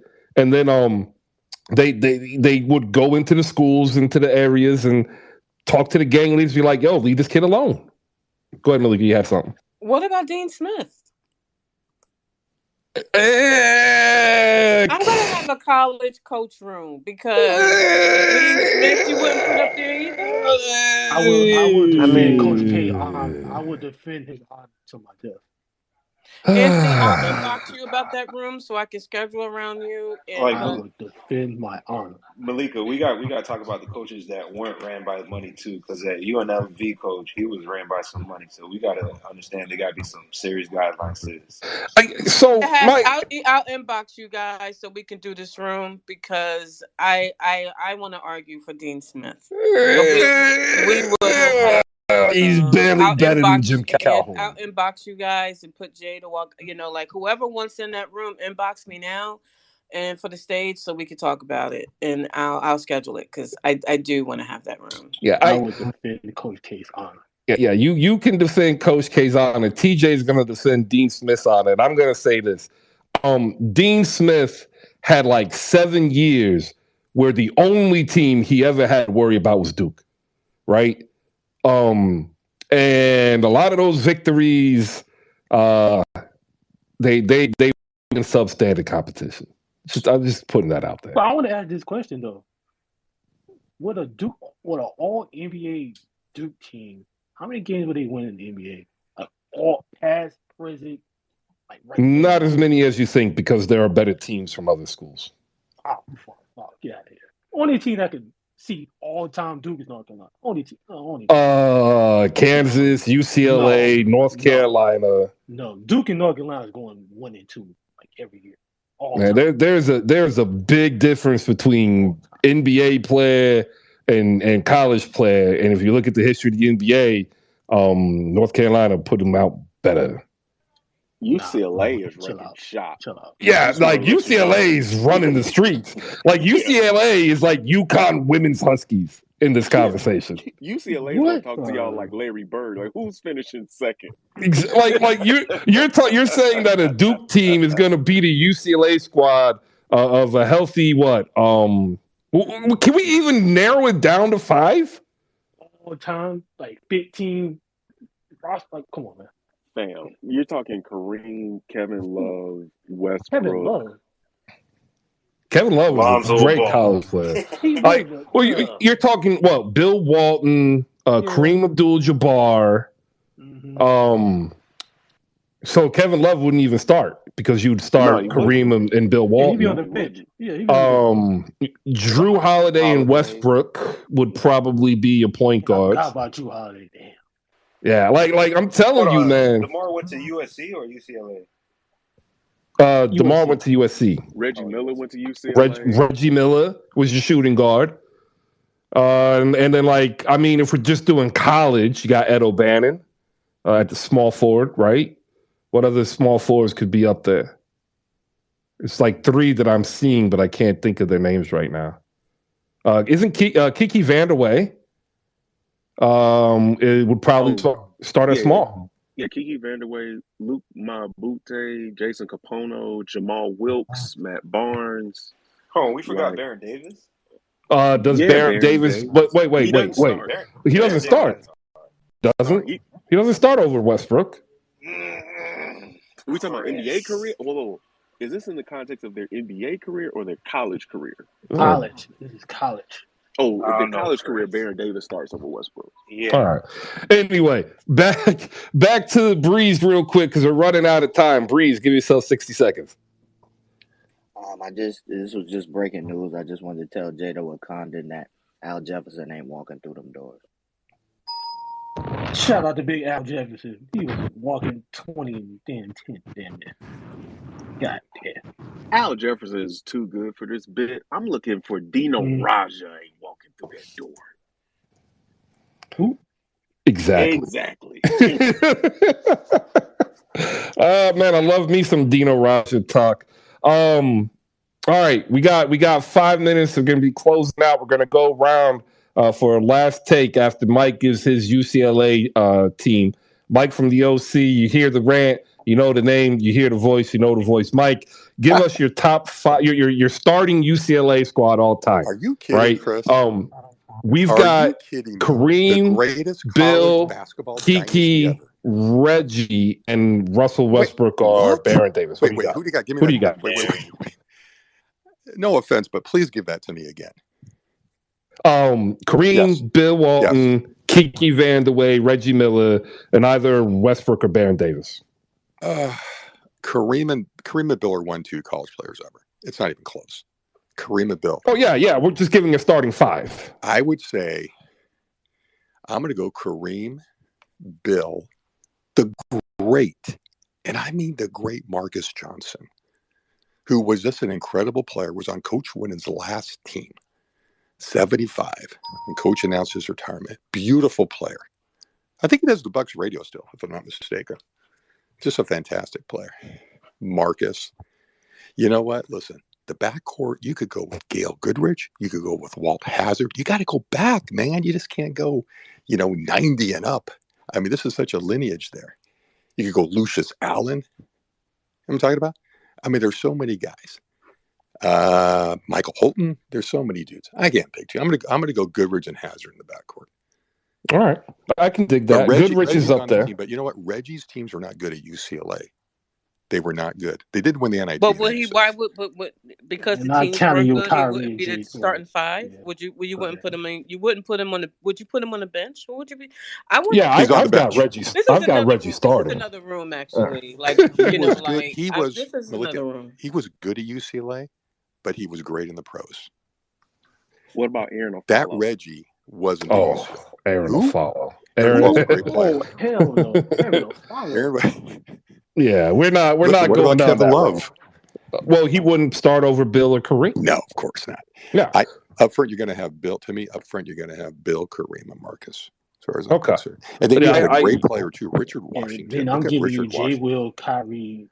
Wait, what about Jamal Wilkes? Where's Jamal Wilkes? You are not winning, Anthony. Stop this. See, guys, you are not winning. See, guys, I'm talking about. It's like the Lakers. It's a you know what? beautiful lineage of players. It's this is one player this after is another, Chris. this is what I want, Mike. How do me a lucky am I? favor. Do me a favor, Mike. Send me in a DM your 5 UCLA starters. Anthony, I send gotta me your think about it. send me your Oh, 5 Duke starters, and we'll get this done.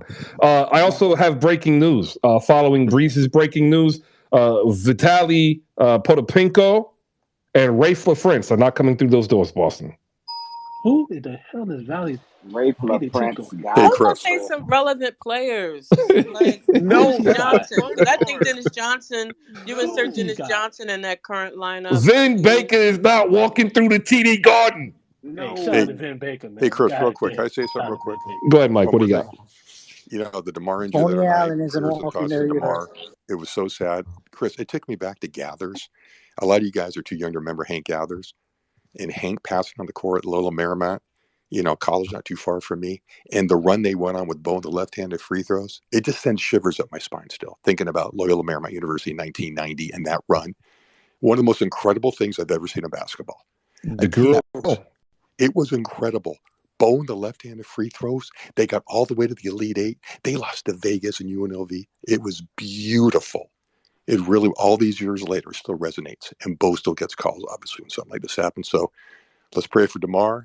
Just incredible sight, but it takes you back when stuff like this happens. Yeah, I remember that game. Two Philly guys came west. They started at USC. Bo and Hank, they went to USC, didn't work out there.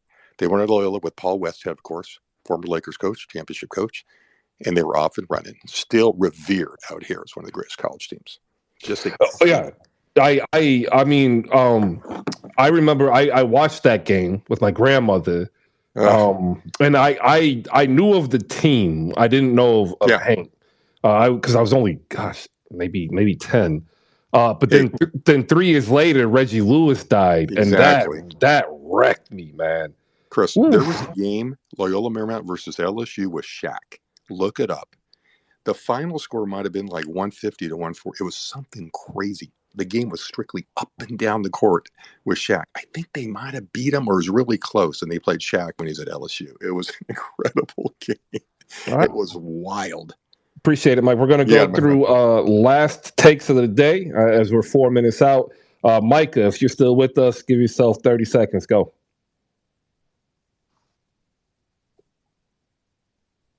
Oh, me? No, it was Micah. Alex, if you're here, go. Last pick for the day would be I'm looking forward to what's going to happen tonight. I want to see just how high the Thunder can get. I want to know, I don't know if anyone has time for this. Do you think the Thunder have a chance to get playing this year? That's my last take of the day. No.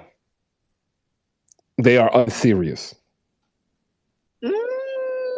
They're a game and a half back of the Jazz. They are unserious. Like I do not understand the nature of the unseriousness. They started a 6'6", 195-pound dude at center.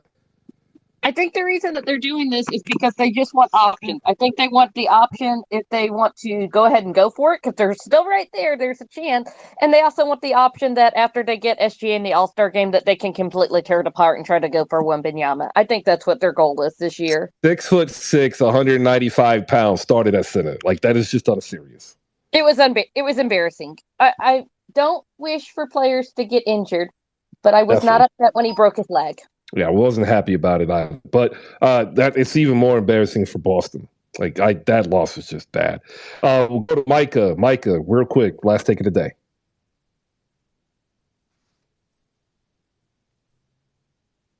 Man, always great. I'll take a spot. Always great, Michael. Let me get it.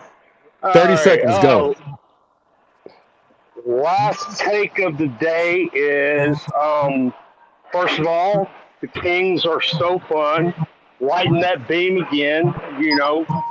Some of these other guys that are on the come up can learn from them not to be, actually be fun, not be so cringeworthy, But that's one thing. And last thing, I'm telling you right now, Chris, if we take down the Celtics and the Pelicans, I will be the definition of insufferable.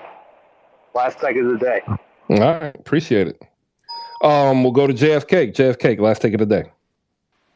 Yeah, Chris. Nap time's over, unfortunately, but I would love to see Jalen Brown and Bam Adebayo in the skills challenge as All Star. I think Bam could win that. Well, I mean, if you're going to put Bam Adebayo versus Jalen Brown, that's a chance because Jalen Brown might dribble the ball off his foot. Breeze, last take of the day.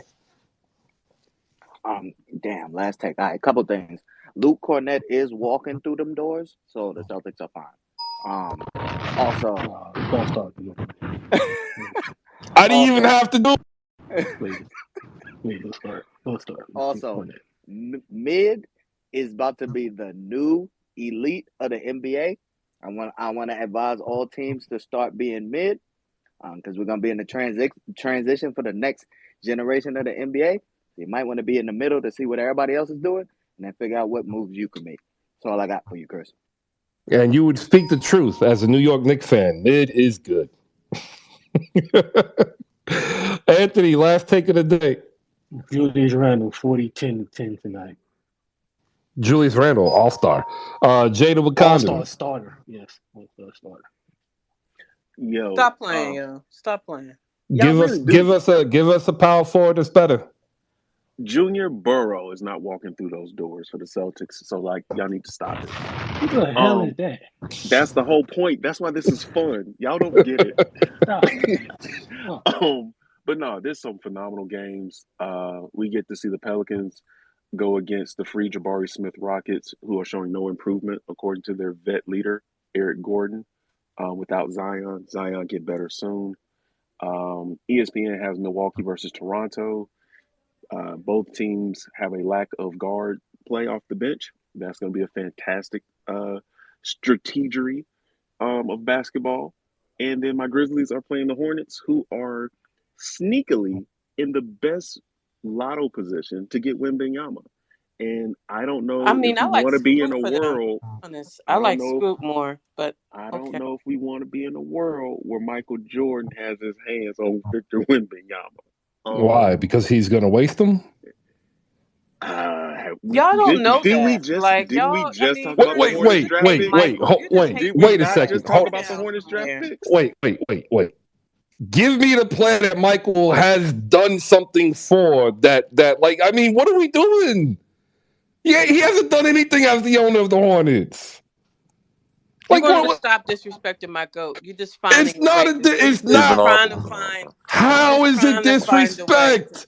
Gotta be honest with me, it's awful. He needs either Scoot or Wemby. I mean, but this draft, I mean, anything in the top 7, I think will be a good start. You hear this, Jay? You hear this? Like all I said is like what you said. He tries to sneak it in. But okay, let's move on. Chris, I'm with you. It's only disrespect if it's not true.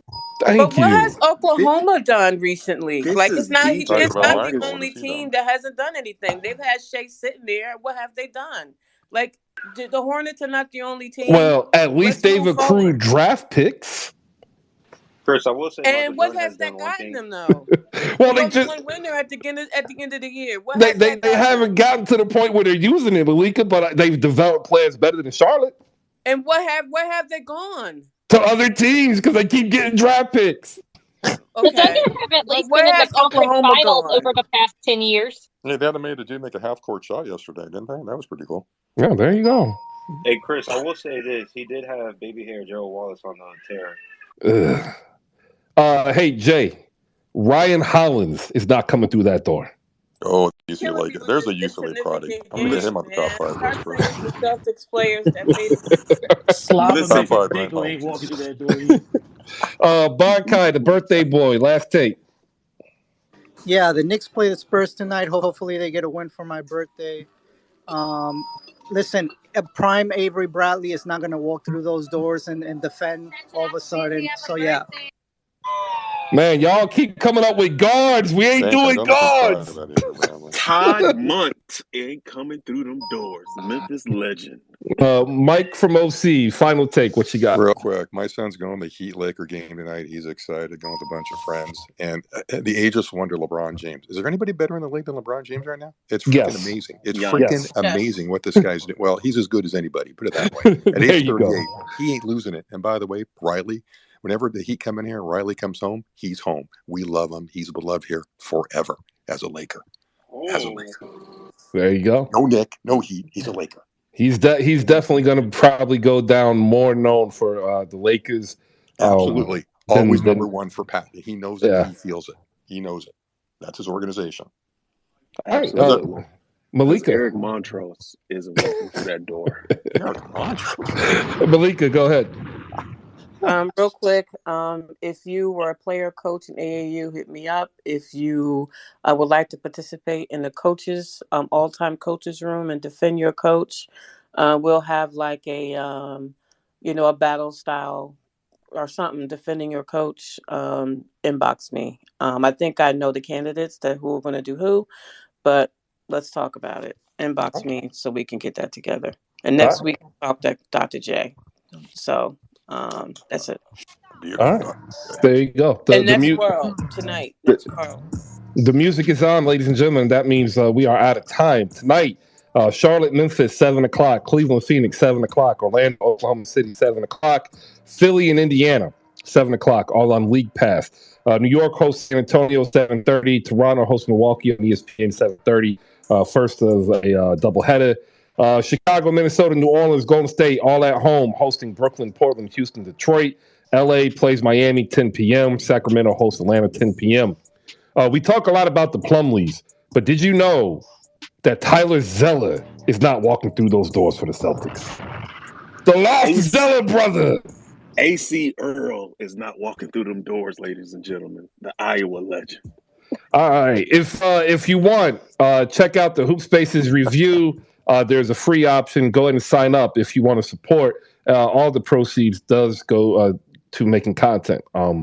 It's been a wonderful journey for the last 2 years, but like I've got to be able to take the next step, and I can only do that with support from you.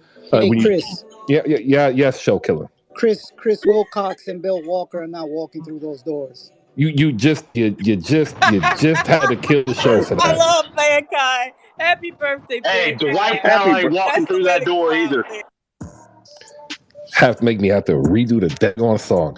Brought to you by SlamGoods.com. Head over to SlamGoods.com and get the Funko Pop of NBA Hall of Famer Tracy McGrady. It's $20. Use promo code HoopSpace to save 15%. That's $3.75. It's good for a perfect cup of coffee. Thanks to our partners, Audiolabs.io. If you miss any part of the show, head over to YouTube.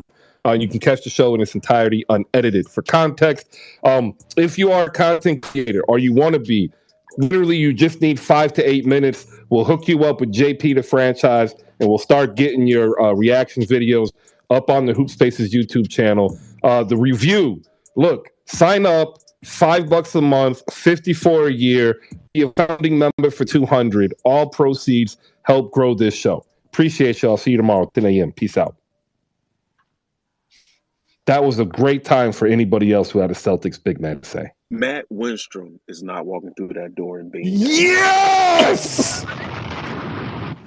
Peace out.